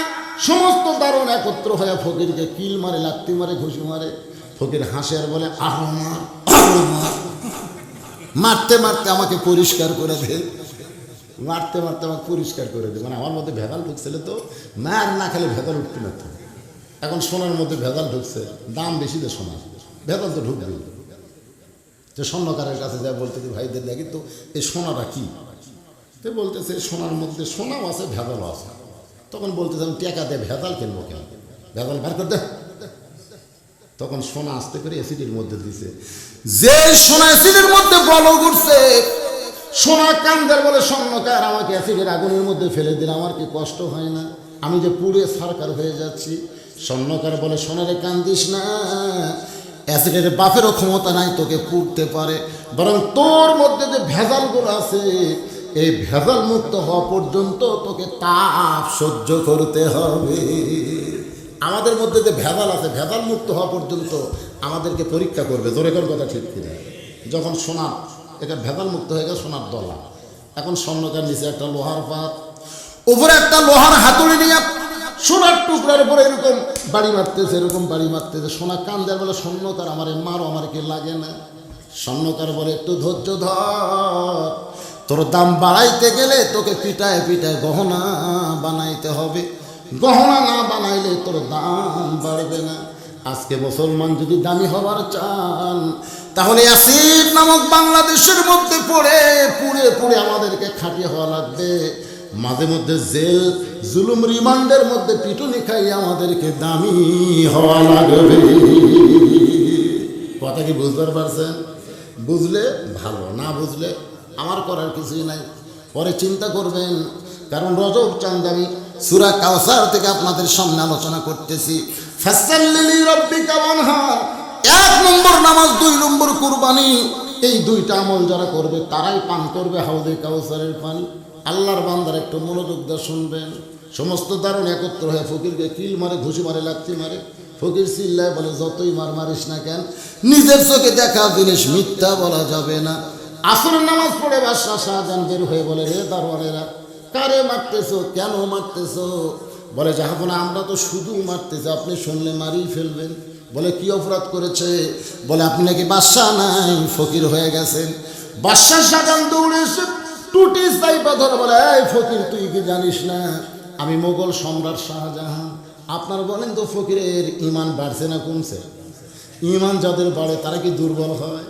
বাদশা শাহজাহান টুটি চেপে বলতেছে, তুই কি জানিস না আমি মোগল সম্রাট শাহজাহান? ফকির বলতেছে, এটাই তো আমি জানতাম। আমার বইয়ের বুদ্ধি শুনে সাধারণ মানুষের দরজায় ভিক্ষা না করে আজকে আপনার দরজায় ভিক্ষা করতে আইছিলাম। সমস্ত দরজা পাড়ি দিয়া যখন ওই ছোট্ট ঘরের জানলার কাছে গেলাম, আপনার মতো একজন মানুষ, এখন আপনি কিনা সেটা আপনি ভালো জানেন, আপনার মতো একজন মানুষ দুই কানা হাত তুলে কানতেছে আর বলতেছে, ও বাদশাহ আর বাদশাহ তোমার দরবারে আমি ফকির।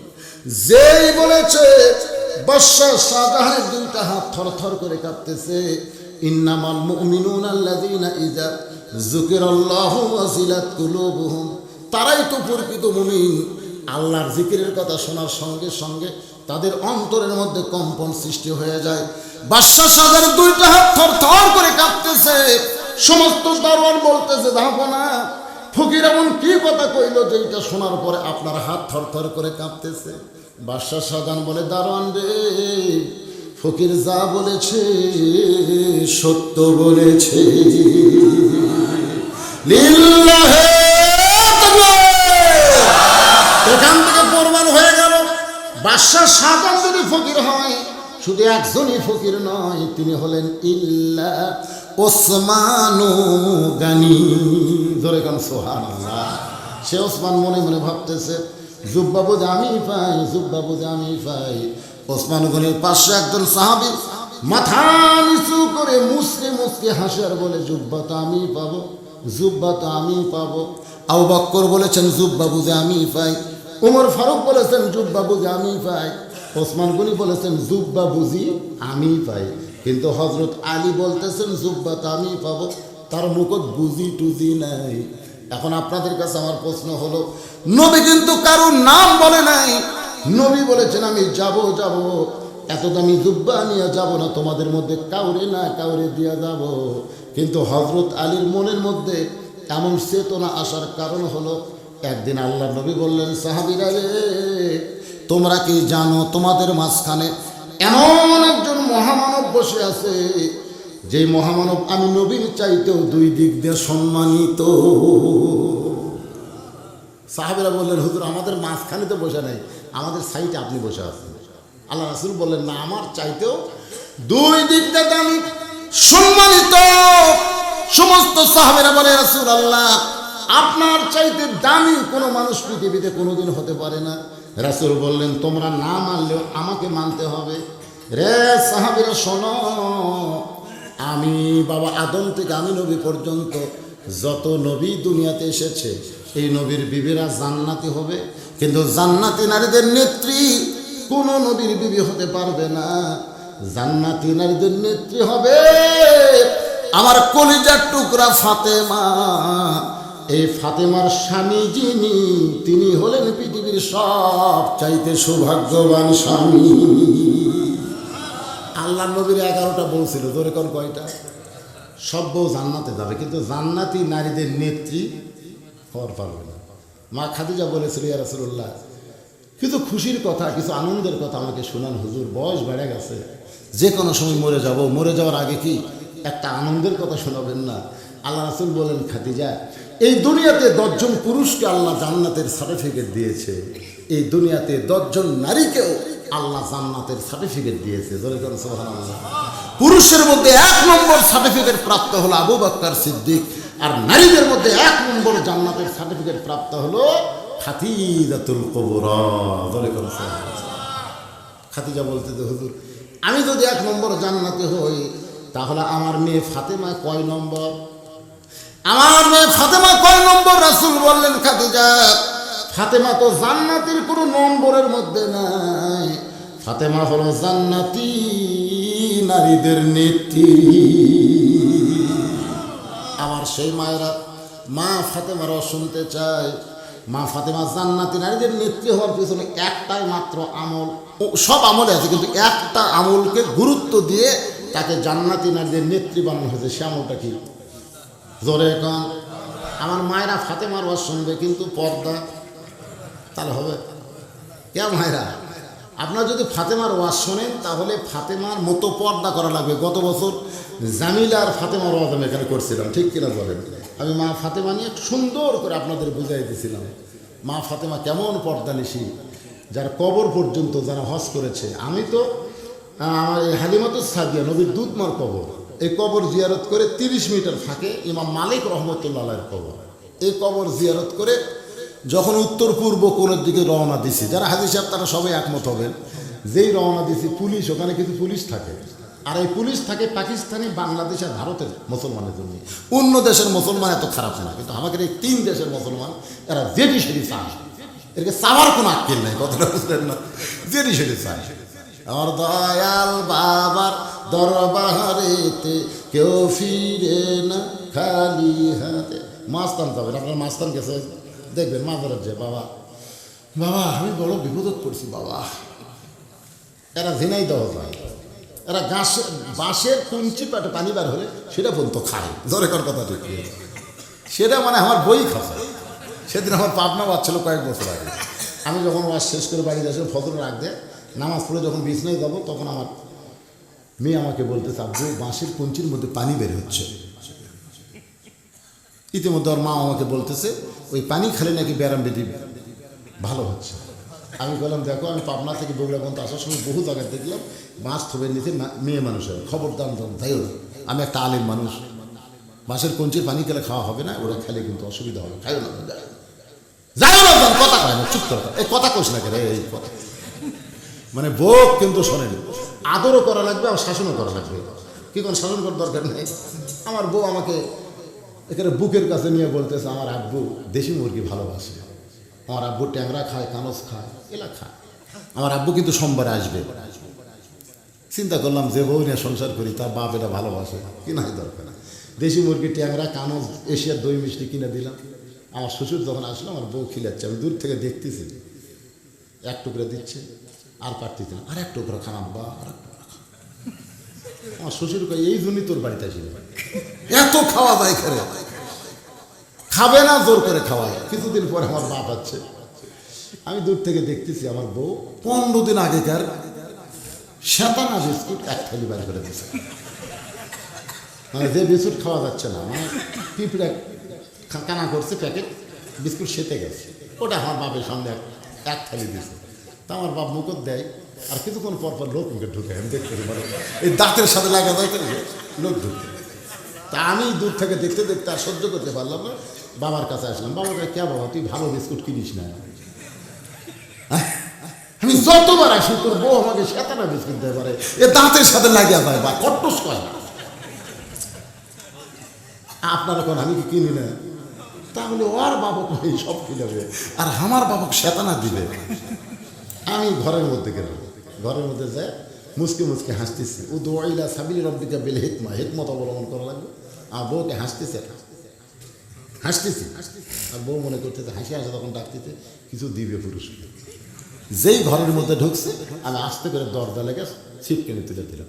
আর আব্বা কয় এই বদলো, এই বউ ঘরের মধ্যে ছিপ কিনে দিল কেন? আব্বা আব্বা আপনি একটু ধৈর্য ধরেন, আব্বা একটু ধৈর্য ধরেন, শ্বেতানা বিস্কুট আর আপনার জীবনে দিবে না আব্বা, একটু ধৈর্য ধরে। আমার আব্বা তো ধৈর্য ধরলো। পরে আমি ওই ঘরের মধ্যেই করলাম যে 3 কথা বলে তোকে আমি নিয়ে যাচ্ছি, 3 কথা, আবার 3 কথা বলে তোকে তালাক দেব। তুই জানিস তুই পুরানো হয়ে গেছো, পুরানো জিনিস আর আমার ভালো লাগতেছে না, নতুন একটা বিয়া করবো রে। তোর বাপের সামনে তুই সব দেশ খাবার চাই না, জোর করে খিলাস, আর আমার বাপক শ্বেতানা বিস্কুট দেশ করে ভোগ বিস্কুট। ওই একটা খট করে আমার 2 পা ধরে বলতেছে আর জীবনে ভুল হবে না, আপনি তো দেখেছেন আমি তো এ দেখো না কেন কার জীবনে হবে না। এরপর থেকে আমার বাপ মা কয় বাবা দরজা বন্ধ করে কি আমল করছে, মানে সে আমল করার বউ ফেরেশতা হয়ে গেছে। তা আপনাকেও মাঝে মধ্যে এরকম দরজা বন্ধ করার আমল করা দরকার। ধরে কোন কথা ঠিক কি না? বউকে যেমন ভালোবাসবেন, হুন্না লিবাসুল লাকুম ওয়া আনতুম লিবাসুল লাহুন্না। আল্লাহ বলেছেন স্বামী হলো বিবির পোশাক, বিবি হলো স্বামীর পোশাক। সৌদি পুলিশেরা ঘুরতেছে জান্নাতুল বাকির মধ্যে, একটু মনোযোগ দিয়ে শোনেন। যেই পূর্ব উত্তর কোণায় যাবার চাইছি, এমন সময় পুলিশ আমাদের সামনে মামনু মামনু করলো হারাম করে ওই দিক থেকে আমাদের ব্যাক করায়। পরে জানতে পারলাম ওই জান্নাতুল বাকির পূর্ব উত্তর কোণার কোনো এক গোপন জায়গায় কবর রয়েছে মা ফাতেমার, যে কবরের খবর কিয়ামত পর্যন্ত দুনিয়ার কেউ জানবে না। কেন জানবে না? কারণ মা ফাতেমার ডিগ্রি হলো জোহরা। এই জোহরা শব্দের অর্থ হলো মুনি মুক্তা। মুনি মুক্তা কিন্তু গোপনে থাকার কারণে দাম বাড়ে। হরিণীর পেটের মধ্যে মৃগনাভি হয়। হরিণীর মৃগনাভি হওয়ার কারণ হলো, আপনারা দেখবেন কোন লোক যদি আপনাদের এলাকায় মাইকিং করে বলে বেড়ায় যে গুয়াতার স্কুল ফিল্ডে একটা বকরির প্রদর্শনী হবে, একটা বকরি দেখানো হবে, একটা মানুষও কিন্তু ওই মাইকিং শুনবে না। শুনলেও থুতু ফেলায় বলবে বকরি দেখার জন্য গুয়াতা যাওয়া লাগবে না।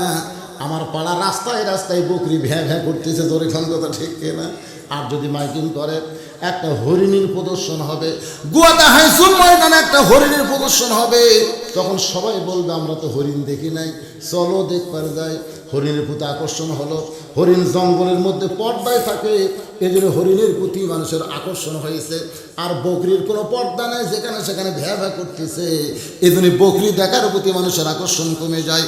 আমার মায়েরা, যদি হরিণের মতন পর্দার মধ্যে থাকে, যদি জঙ্গলের মধ্যে থাকে, তাহলে হরিণকে যেমন আকর্ষণ হয়, নারীদের জন্যও তেমন পুরুষের আকর্ষণ হবে। জোরে কোন ঠিক কিনা?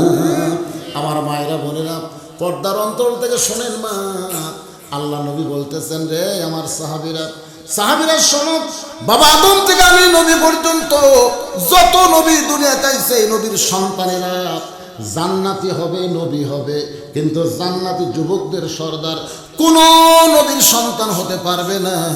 জান্নাতি যুবকদের সর্দার হলো আমার হাসান আর হোসাইন। এই হাসান হোসেনের বাবা যিনি, তিনি হলেন পৃথিবীর সর্বশ্রেষ্ঠ বাবা। জোরে কন্যা সুবহানাল্লাহ। কেন? জান্নাতি যুবকদের সর্দার হবে হাসান আর হোসাইন। সুবহানাল্লাহ বলে হোসাইন। এই যে হোসাইন, আমি এই যে ভারতের সাথে, ভারতেরা যে মুসলমানকে হত্যা করতেছে, এই জন্য যে ওয়ানহার, ওয়ানহার মানে কি? ফাসালি রব্বিকে ওয়ানহার, ওয়ানহার মানে কি? কুরবানি। জোরে কোন ওয়ানহার মানে কি? উম্মে ফজল। নবীর একজন ফুফি ছিল, যখন হোসেন রাদিয়াল্লাহু জন্ম নিলেন, তখন কালো চাদরের মধ্যে করে নিয়ে, এই ওয়ানহার বোঝানোর জন্য বলতেছি, নবীর দরবারে নিয়ে গেলেন। বললেন, বাবা, আল্লাহ তোমাকে আবার একটা নাতি দান করেছে, তুমি একটু দোয়া করো। সঙ্গে সঙ্গে নবী আমার হোসেনকে বুকের মধ্যে নিয়ে হোসেনকে আসমানের দিকে উঠে বললেন, আল্লাহ এই গোস্তের টুকরাকে তুমি কুরবানি হিসাবে কবুল করে নাও। সুবহানাল্লাহ বলেন। সমস্ত সাহাবীরা বললেন, ইয়া রাসূলুল্লাহ, এই গোস্তের টুকরাকে কুরবানি হিসাবে আপনি দোয়া করলেন। আল্লাহ নবী বললেন, শোনো, একদিন বাতিলের বিরুদ্ধে হোসেন জিহাদের ময়দানে যাবে। আপনারা সকলেই জানেন ৭২ জন সঙ্গী, মাত্র ৭২ জন সঙ্গী নিয়ে ওই ফোরাতের কোলে কারবালা, আমরা কারবালা ময়দান বলি, কিন্তু আসলে কারবালা ময়দান না, কারিবুল বালা থেকে নাম হয়েছে কারবালা। বাজান গো, রাতটা যখন গভীর হয়ে গেছে, তাবুর মধ্যে ৭২ জনের মধ্যে সবাই ঘুমিয়ে গেছে, শুধু একজন ব্যক্তি চেতন রয়েছে, আল্লাহর কোরআন তেলাওয়াত করতেছে। এমন সময় দুইটা সাহাবী ওই তাবুর মধ্যে ঢুকলো। একটা নাম হলো আব্দুল্লাহ ইবনে মাসউদ, আর একটা নাম হলো আব্দুল্লাহ ইবনে ওমর। এই দুইটা সাহাবী গোপনে হোসেন রাদিয়াল্লাহর কাছে গেছে, যা থেকে হোসেন রাদিয়াল্লাহু আল্লাহর কোরআন তেলাওয়াত করতেছেন। ওয়া ইযা তুলিয়াত আলাইহিম আয়াতুহু যাদাতুহুম ঈমানা ওয়া আলা রাব্বিহিম ইয়াতাওয়াক্কালুন। কোরআন তেলাওয়াত শেষ, দুইজন হাঁটু গেড়ে একেবারে হোসেন রাদিয়াল্লাহু হাঁটুর সঙ্গে হাঁটু মিলাই বলতেন, হোসাইন খামাকা গন্ডগোল করে লাভ, একটু মনোযোগ দিয়ে শুনবেন। ওয়ানহার নামাজ আর কুরবানি, হাউজে কাউসারের পানি।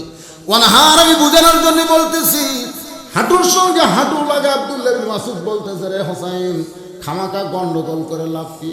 তুমি খালি মুখে মুখে ইয়াজিদকে মেনে নাও, তুমি শুধু মুখে মুখে ইয়াজিদকে মেনে নাও, তাহলেই কিন্তু তুমি এখান থেকে মদিনায় ফেরত যাওয়ার পারবে। খামাকা গন্ডগোল করে লাভ কি? সঙ্গে সঙ্গে হোসেন চিল্লায় বলে, রে নবীর সাহাবীরা শোনো, তোমরা হয়তো বলতেছো এজিদকে মেনে নেওয়ার পরে আমার জীবন বাঁচবে, কিন্তু একজন মুসলমান যারা প্রকৃত হবে তারা জীবন বাঁচানোর কোনো চেষ্টা করবে না, তারা সব সময় ঈমান বাঁচানোর চেষ্টাই থাকবে। হোসেন রাদিয়াল্লাহু আনহুর দেহ থেকে মস্তককে বিচ্ছিন্ন করা হলো। আজকে ভারতে দেখেন, ইউটিউব খুলে দেখেন, একটা হুজুর মসজিদে যাচ্ছে, ওরা আবার ভিডিও ধারণ করেছে, হুজুর মসজিদে যাচ্ছে, এমন সময় মালওয়ানের বাচ্চারা তাকে আক্রমণ করলো, তাকে মার শুরু করে দিল। ওই ব্যক্তি ওখানে রাস্তার উপরে সেজদায় পড়ে গেলেন। ওই সময় তাকে মারতে মারতে রক্তাক্ত করে দিলেন। এক সময় সেজদা থাকা অবস্থায় তাকে লাথি মারলেন। ওই লাথি মারা অবস্থায় ওই মুসলিমটা, আজকের কথা বলতেছে, ওখানে পড়ে এই দুনিয়া থেকে বিদায় নিল। সে কিন্তু একটা বার ইউটিউবে দেখেন, একটা বার জোর হাত করে বলল না আমি তোমাদের কাছে মাপ চাই, বরং সে আল্লাহর সেজদায় গিয়া আল্লাহর সঙ্গে নিজের অস্তিত্বকে বিলীন করে দিয়া শাহাদতের পেয়ালা পান করে বিদায় নিয়ে চলে গেল। সুবহানাল্লাহ। দেহ থেকে মস্তক বিচ্ছিন্ন করা হয়েছে। জিয়াদ নামের একজন পাপিষ্ঠ ইয়াজিদের সেনাপতি হোসেনদের মাথা ইয়াজিদের দরবারে নিয়ে গেছে। আল্লাহর বান্দারা, ইয়াজিদ তখন ক্ষমতার চেয়ারে বসা ছিলেন, ক্ষমতার চেয়ারে বসে আছেন। এমন সময় হোসেন রাদিয়াল্লাহু আনহু মাথাটা যখন ইয়াজিদের সামনে নিয়ে যাওয়া হয়, ইয়াজিদের হাতে ছোট্ট একটা লাঠি ছিল, ওই লাঠিটা হোসেন রাদিয়াল্লাহু আনহুর মুখের মধ্যে ঢুকাই দিল। হোসেনদের মুখের মধ্যে ঢুকায় বলতেছে, হোসাইন খামাকা গোয়ার কি করলি? তোমার ভাই পাঠাইছিলাম, তুমি তাদের কথা না শুনে তুমি আমাকে অমান্য করলে, যার কারণে আজকে তোমার দেহ পড়ে থাকলো কারবালায় আর মাথা চলে আসলো দামেস্কে। রে হোসাইন, তুমি শেষ হয়ে গেলে, শুধু জেদ করার কারণে তোমার নাম গন্ধ শেষ হয়ে গেল, আর আমি ইয়াজিদ থাকলাম ক্ষমতায়। এই কথা যখন বারবার বলতেছে, এইদের সামনে অনেকগুলো মানুষ ছিল, তারা সবাই মাথা নিচু করে আছে, কারণ তাদের কাছে জীবনের দাম বেশি, ইমানের দাম কম। কোনো কথা বললে জীবন যাবে বলে কেউ মাথা তুলে কথা বলতেছে না, কারণ তাদের কাছে দাম বেশি কার? জীবনের। আমাদের দাম বেশি, আমাদেরও কিন্তু জীবনের দাম বেশি। আজকে আমরা অনেক বক্তা একটা হক কথা বলতে ভয় পাই, অনেকে ভয় দেখায় হুজুর ওয়াজ করে বাড়ি যাওয়ার পারবেন। যদি রাস্তার মধ্যে আপনাকে পুলিশ ধরে, আমি মুস্কি মুস্কি হাসির বলি, রাস্তার মধ্যে আমাকে বহুবার পুলিশ ধরেছে, টাকা মারিছি, পুলিশ আমাকে ছেড়ে দিছে। তোমরা বলো, রাস্তার মধ্যে যদি আমাকে আজরাইল ধরে, রাস্তার মধ্যে যদি আমাকে আজরাইল ধরে, আজকে মুসলমান যারা হবে তারা পুলিশ ধরার ভয় করবে না, তাদের কলিজার মধ্যে সবসময় আজরাইল ধরার চিন্তা থাকবে। জোরে কোন কথা ঠিক না? আপনারা কি আজরাইল ধরার চিন্তা করেন? আজরাইল ধরার চিন্তা করলে সে জীবনের চাইতে ইমানের দাম বেশি দিবে। সবাই যখন মাথা নিচু করে আছে, এমন সময় 80 বছরের উপরে একজন বয়স্ক সাহাবী, নাম হলো আনাস ইবনে মালিক, সে মাথা তুলে বললেন, ইয়াজিদ, যার মুখের মধ্যে লাঠি ঢুকাইয়া তুমি তিরস্কার করতেছো, তুমি তাকে চিনো না। যদি তারে চিনতে, তাহলে এরকম বেসাইজা কথা বলতে পারত না। রে ইয়াজিদ, তুমি কি জানো আমি 10 বছর, আমি একাধারে 10 বছর আল্লাহর নবীর খাদেম ছিলাম। ওই খাদেমদের অবস্থায় দেখেছি, এই খাদমত করার অবস্থায় দেখেছি, আল্লাহর নবী ঘরের মধ্যে আছে নামাজের সেজদায়। নবী যখন নামাজের সেজদায়, আমি আনাস নবীর পাশে দাঁড়িয়েছিলাম। হঠাৎ কোত্থেকে যার মুখে তুমি লাঠি ঢুকাই দিছ, তার বয়স ছিল তখন মাত্র 4 বছর। যেরকম কয় বছর? ওই 4 বছরের হোসেন কোত্থেকে দৌড়ে এসে আল্লাহ নবীর পিঠের উপরে চড়ে বলতেছে, চল ঘোড়া চল, চল ঘোড়া চল, চল ঘোড়া চল। আমার এতই খারাপ লাগতেছে, নবী আছেন আমাদের সেজদায়, আর সেই নবীর পিঠে চড়ে চল ঘোড়া বলতেছে। আমি আর দাঁড়িয়ে থাকতে পারলাম না, আমি সেখান থেকে গিয়া নবীর পিঠ থেকে হোসাইনকে যখন নামাবার চাই, আমি তাকাই দেখি সেজদারত অবস্থায় নবী আমার হাত দিয়ে এভাবে নিষেধ করতেছে। আমি হোসাইনকে পিঠ থেকে না নামায় সরে আসলাম। কিছুক্ষণ পরে হোসাইন নিজেই বলতেছে, যেই ঘোড়া চলে না সেই ঘোড়ার পিঠে চড়ে আমার লাভটা কি? এই বলে হোসাইন যখন বের হয়ে গেল, আমি তাকাই দেখি নবী নামাজ শেষ করার পরে চোখের পানি 2 হাত দিয়ে মুছতেছে। আমি বললাম, ইয়া রাসূলুল্লাহ, হোসাইন আপনাকে না বুঝে আপনার পিঠে চড়ে চল ঘোড়া বলল, আমি পিঠ থেকে নামাবার চাইলে আপনি নিষেধ করলেন। আল্লাহ নবী বলে, আনাস, আমি অনেক আগে হোসাইনকে পিঠ থেকে নামাবার চাইছিলাম, কিন্তু নামাজের মালিক আল্লাহ ডাক দেওয়ার, হাবিব আমার ভয় আপনি হোসেনকে পিঠ থেকে নামাবেন না। আজকে শুনে নেন গো নবী, আপনি যেমন হোসেনকে ভালোবাসেন আমি আল্লাহ তেমন ভালোবাসি। ইয়াজিদ, আমার আল্লাহ তাআলা হোসেনকে ভালোবাসে বলি আজকে বাতিলের বিরুদ্ধে লড়াই করতে গিয়া হোসেনের শাহাদতকে আমার আল্লাহ কবুল করেছে। রে নবীর সাহাবীরা যারা ইয়াজিদের দরবারে মাথা নিচু করে বসে আছো, আর মাথা নিচু করে থাকো না, মাথা তোলো। যেই হোসেনের মুখের মধ্যে ইয়াজিদ লাঠি ঢুকাইছে সেই হোসেনকে তোমরা চেনো না, তোমাদেরকে মনে নাই? হাজার সাহাবীর মধ্যে নবী যখন আলোচনা করতেছে এমন সময় হোসেন কোথ থেকে দৌড়ে এসে বলে, না না, সকাল থেকে আপনাকে খুঁজতেছে, আপনাকে আমি পাই না। সবসময় সাহাবী নিয়ে গল্প করেন, আমাকে আপনি সময় দিবেন না? ও না না, আমি হোসেন আপনার কাছে যাবার চাই। আনাস বলতেছে নবীর সামনে আবু বকর চোখের ইশারা করলেন হুযায়ফার দিকে। হুযায়ফা দৌড়ে গিয়ে হোসেনকে বুকের মধ্যে নিয়ে বলে, বাবা তুমি এখন তোমার নানার কাছে যাইও না, কারণ তোমার নানা এমন ওয়াজ করতেছে, সাহাবীরা কলিজার খাতায় ওয়াজগুলো নোট করতেছে। ও বাবা তুমি এখন তোমার নানার কাছে যাইও না। হোসেন বলতেছে, ও নানার সাহাবীরা, আমার নানাকে চিনো বলে নানার কাছে যাইতে আমাকে নিষেধ করো, কিন্তু আজকে শুনে নাও, ওই নানার চাইতে হোসেন কোনো অংশে ছোট না। যেই বলেছে নানার চাইতে কোনো অংশে ছোট না, এক দৌড়ে হযরত আলী গিয়া হুযায়ফার কোল থেকে কাইডা নিয়া মুখের উপর একটা ঠাসি মেরে বলতেছে, এই পাগল, তার সঙ্গে তুই তুলনা করিস? ওরা ফায়না লেখা জিকরাক, আল্লাহ তাকে সবার উপর সম্মান দিয়েছে, তার সঙ্গে কারো তুলনা করা যায় না। এই বেদক কার সঙ্গে তুলনা করলি? এই বলে মুখে ঠাসি মারছে, নিচের দাঁত দিয়ে উপরে লপকাইটা রক্ত বের হয়ে গেছে। কিছুক্ষণ পরে যখন হাতটা টান দেয়, হোসেন বলে, রে নানার সাহাবীরা শোনো, একজন সাহাবীর কোল থেকে বলেছি ওই নানার চাইতে কোনো অংশ আমি ছোট না, কিন্তু এখন আমার বাবার কোল থেকে বলতেছি ওই নানার চাইতে হোসাইন অনেক বড়। যেই কইছে অনেক বড়, ওমর ফারুক দাঁড়িয়ে বলে, আলী রে, আমার নবীর সামনে এত বড় বেয়াদবি দুনিয়ার কেউ যদি করে আমি দুই পা ধরে হাসকা টান দিতাম, দুই টুকরা করতাম। রে আলী, তোমার হোসেন নবীর সামনে কত বড় বেয়াদবি করতেছে, তুমি তোমার সন্তানকে সামাল দাও। হযরত আলী নিজের বাচ্চা হোসেনকে নিয়ে যখন যাবার চায়, আনাস বলতেছে, আজিদ ঢুকাইলা।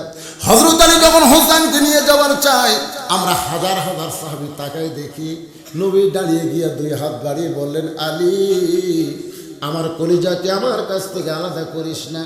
আলী রে, আমার কলিজাকে আমার কাছ থেকে আলাদা করিস না। সঙ্গে সঙ্গে হযরত আলী হোসেনকে ছাইড়া দেয়, এক দৌড়ে এসে নবীর বুকে ঝাঁপ দিয়ে চড়ে নবীর কপালে চুমা খায়, নবীর গালে চুমু খায়, নবীর থুতনিতে চুমু খায়, নবীর দাড়ি ধরে চুমু খায়, আর বলে, না আপনাকে ছাড়া আমি বাঁচবো না, না আমার জীবনের চাইতে আমি হোসাইন আপনাকে বেশি ভালোবাসি। নবী বলতে তো, ভাই যান, তুই যে আমাকে ভালোবাসিস ভাই, এটা আমি জানি ভাই। এতগুলো মানুষের সামনে না বলে ঘরের মধ্যে একা একা যদি আমাকে বলতি, আমি কিছুই মনে করতাম না। তুই কেমনে কইলি নানার চাইতে আমি অনেক বড়?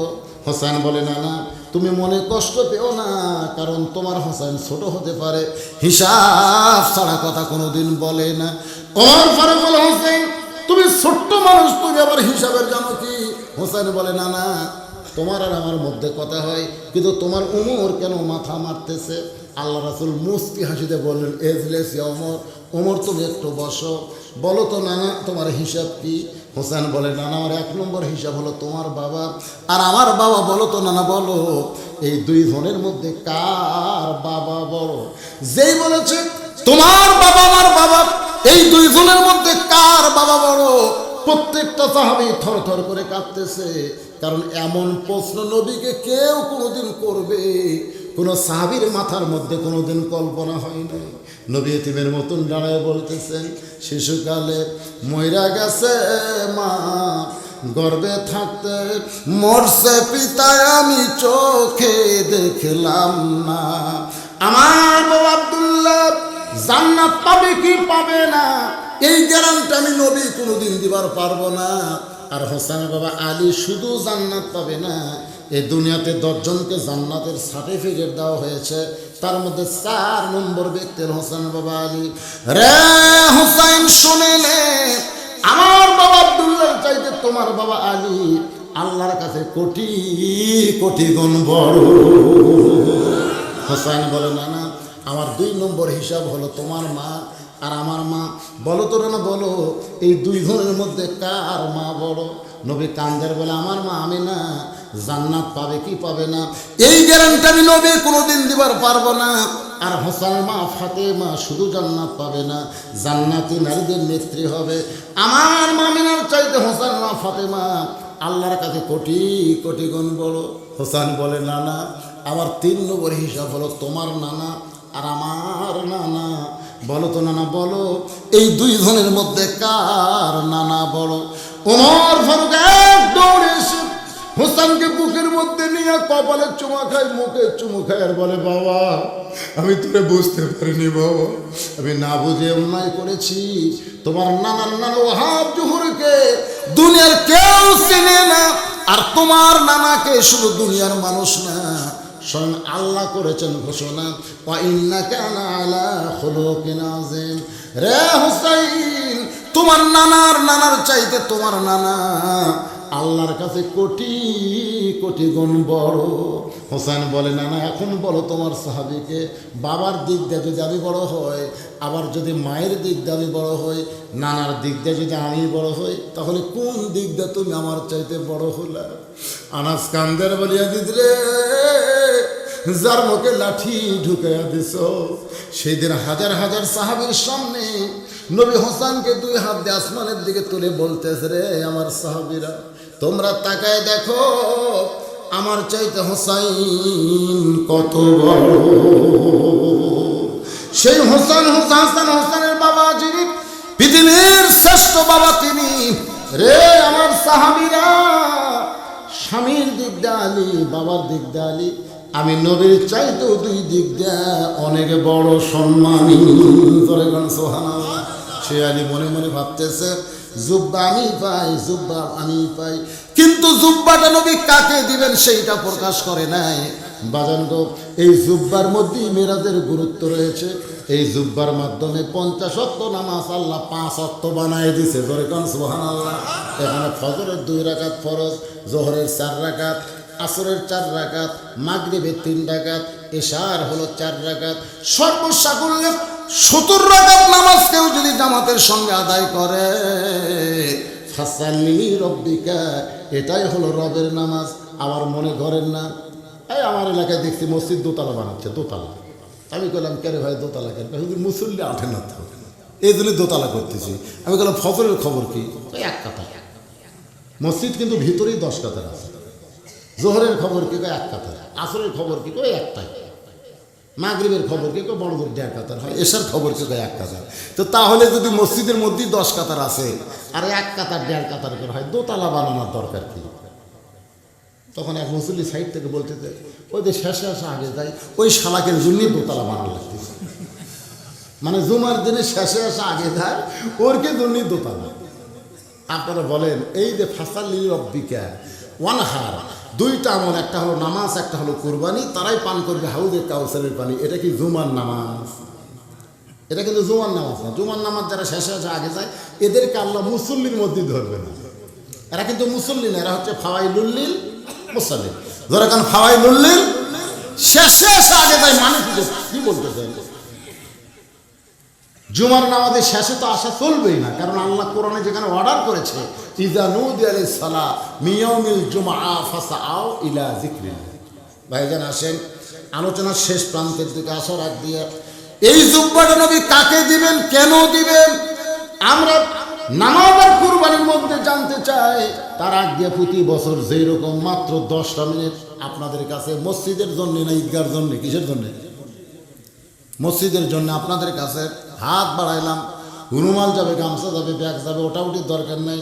10, 20, 50, 100, 500 যেটা পারবেন আপনারা দান করবেন। তবে 500, 1000 যারা দিবেন তারা ব্যাগের মধ্যে না দিয়ে এই টেজের উপরে দিবেন, আমি দোয়া করে দেব। আল্লাহর বান্দারা প্রত্যেক বছর যারা দেন তারাই দেবেন, যারা দেয় না তারা দেবে না, কারণ যা দান করে না ও দানের গুণ হয়। তো দুই দিনের মধ্যে মিল ভালো আছে, আলহামদুলিল্লাহ। আল্লাহ মিলের উপরে রাখুক। সকলে বলে আল্লাহুম্মা আমিন। আস্তাগফিরুল্লাহ রাব্বি মিন কুল্লি যামবি ওয়া আতুবু ইলাইহি, লা হাওলা ওয়া লা কুওয়াতা ইল্লা বিল্লাহিল আলিয়্যিল আযীম। আল্লাহুম্মা সাল্লি আলা সাইয়্যিদিনা শাফিনা নাবিয়িনা মাওলানা মুহাম্মদ ওয়া আলা আলিহি ওয়া সাহবিহি ওয়া বারাকা সাল্লিম। আপনি কিছু বলবেন বাবা? আল্লাহুম্মা আমিন। আল্লাহুম্মা আনতাস সালাম ওয়া মিনকাস সালাম, তাবারাকতা ইয়া যাল জালালি ওয়াল ইকরাম।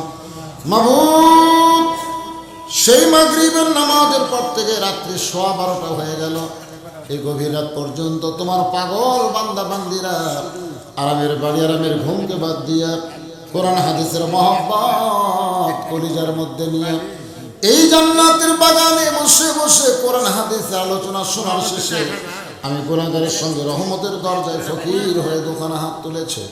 মেহেরবানি করে আজকের মাহফিল আমাদের সকলের হেদায়েতের জন্য, নাজাতের জন্য, জান্নাতের জন্য কবুল করে না। সুজন 1000 টাকা নগদ দিয়েছে, 1 ট্রাক বালু দান করবে। আল্লাহ সুদের দানকে কবুল করেন, সকলে বলে আমিন। মাবুদ, আজকের এই মাহফিলের শুরু থেকে শেষ পর্যন্ত যত আলোচনা হয়েছে ত্রুটি বিচ্যুতি হলে মাফ করে যা হাদিয়া মঞ্জুর করেন। সোনার মদিনায় নবী পাকের রওজা মুবারকে কবুল করে নেন। তামাম আম্বিয়ায়ে কেরাম, আসহাবে কেরাম, তাবিঈনে কেরাম, তাবা তাবিঈনে কেরাম, তামাম পৃথিবীর মাটির নিচে যত মুমিন মুমিনা শুয়ে আছে আল্লাহ সকলের আরওয়াহ পরে হাদিয়া কবুল করো।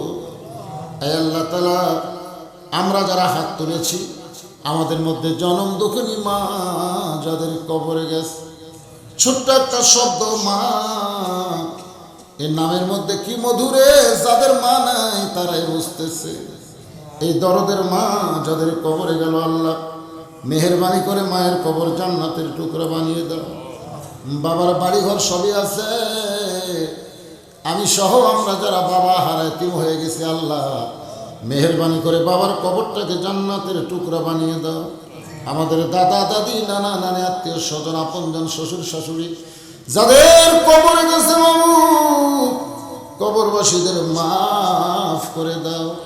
এই চক দেখনগর গোরস্থানে যত মুর্দা শুয়ে আছে আল্লাহ সকলের কবরগুলোকে জান্নাতের টুকরা বানাও। ও বাবু, তোমার বান্দারা কত কষ্ট করে মেহনত করে টাকা পয়সা খরচ করে জান্নাতের বাগান লাগাইছে আল্লাহ, আজকের জান্নাতের বাগানের ওসিলায় গোটা গ্রামের উপরে রহমত বরকতের দরজা খুলে দাও। আল্লাহ, তোমার মসজিদকে মহব্বত করে আজকে অনেকে অনেক দান করেছে আল্লাহ, সকলের দানগুলোকে জান্নাতের বিনিময়ে কবুল করো। আগামী সাল সওয়াবের জন্য 4টা খাসি দান করলো, যারাই যে নিয়তে দান করলো আল্লাহ সকলের নেক নিয়ত নেক আশাকে কবুল করো। পর্দার অন্তরালের মা বোনেরা আবিদা সালিহা পর্দানজি কবুল করে, মা ফাতেমার চরিত্র দান করো। আমাদের মধ্যে আমরা যারা অসুস্থ আছে আল্লাহ সুস্থ করে দাও, অভাব মোচন করে দাও। মাঠে ময়দানে যে ফসলগুলো লাগাইছে আল্লাহ আসমানের বেলা আসমানে নিয়ে, জমিনের বেলা জমিনে ডাবায় দিয়া আল্লাহ সমস্ত বিপদ আপদ থেকে মুসিবত থেকে ফসলগুলোকে আল্লাহ তুমি হেফাজত করো। আল্লাহ, এই গ্রামের প্রত্যেকটা মুসল্লিকে 5 ওয়াক্ত নামাজ জামাতের সঙ্গে আদায় করার তৌফিক দাও। যুবকদেরকে কবুল করো, কচি কাচাদের কবুল করো, মুরব্বীদের কবুল করো, হাদিস সাহেবদের কবুল করো, আলেমদের কবুল করো। আয় আল্লাহ তাআলা, পর্দার অন্তরালের মা বোনদের কবুল করো। আল্লাহ, যে যা নিয়ত করে হাত তুলেছে আল্লাহ সকলের নেক নিয়ত নেক আশাকে কবুল করো। গোটা বিশ্বের মুসলমানকে আল্লাহ তুমি হেফাজত করো। আমার বাংলাদেশের প্রতি রহম করো। মাবুদ, চীনের প্রধানমন্ত্রী কোরআনকে সংকলন করতে চেয়েছিল, কোরআনের ভিতরে অনেক কিছু ঢুকাই দিয়ে কিছু বাদ দেওয়ার চেষ্টা করেছিল। এই কোরআনের উপরে হাত দেওয়ার নিয়ত করেছিল, সংশোধন করার নিয়ত করেছিল। আল্লাহ, যার কারণে করোনা ভাইরাস দিয়ে আল্লাহ চীনকে তুমি সাইজ করতেছো আল্লাহ। মাবুদ, এই মুদির বাচ্চা মালন তোমার ঘর মসজিদে আগুন লাগায় আল্লাহ, মুসলমানদের হত্যা করে। ভারতের মালন বাচ্চাদেরকে আল্লাহ তুমি করোনা ভাইরাস দিয়ে ওদেরকে সাইজ করে দাও। আল্লাহ, তুমি সবই পারো, তোমার কাছে আমাদের আরো হলো, তোমার মসজিদে আগুন লাগাইলে আমাদের কলজায় কষ্ট হয়। আল্লাহ মুসলমানকে হত্যা করলে আমাদের কলিজা কষ্ট পায়। আল্লাহ তুমি মুসলমানদের হেফাজত করো, সমস্ত বিপদ আপদ থেকে মুসলমানদেরকে বাঁচাও। আয় আল্লাহ তাআলা আমাদের সকলকে মাফ করে দাও, আমার দেশের উপর রহমত করো। আল্লাহ যেদিন আমরা মৃত্যুবরণ করব দিনটা যেন জুমার দিন হয়, মাসটা যেন রমজান মাস হয়, ইমানের সাথে ইজ্জতের সাথে দুনিয়া থেকে বিদায় নেওয়ার তৌফিক দিও। আজকের মাহফিলের সম্মানিত সভাপতিকে কবুল করো, সহসভাপতি কবুল করো, প্রধান অতিথি বিশেষ অতিথিদের কবুল করো। আয় আল্লাহ তাআলা আমাদের সকলকে মাফ করে মৃত্যুর সময় জবানে জারি করে দিও লা ইলাহা ইল্লাল্লাহু মুহাম্মাদুর রাসূলুল্লাহ সাল্লাল্লাহু আলাইহি ওয়াসাল্লাম। আসসালামু আলাইকুম ওয়া রাহমাতুল্লাহ। আপনাদের জন্য তাবারকের ব্যবস্থা আছে তো, সবাই সুন্দর হয়ে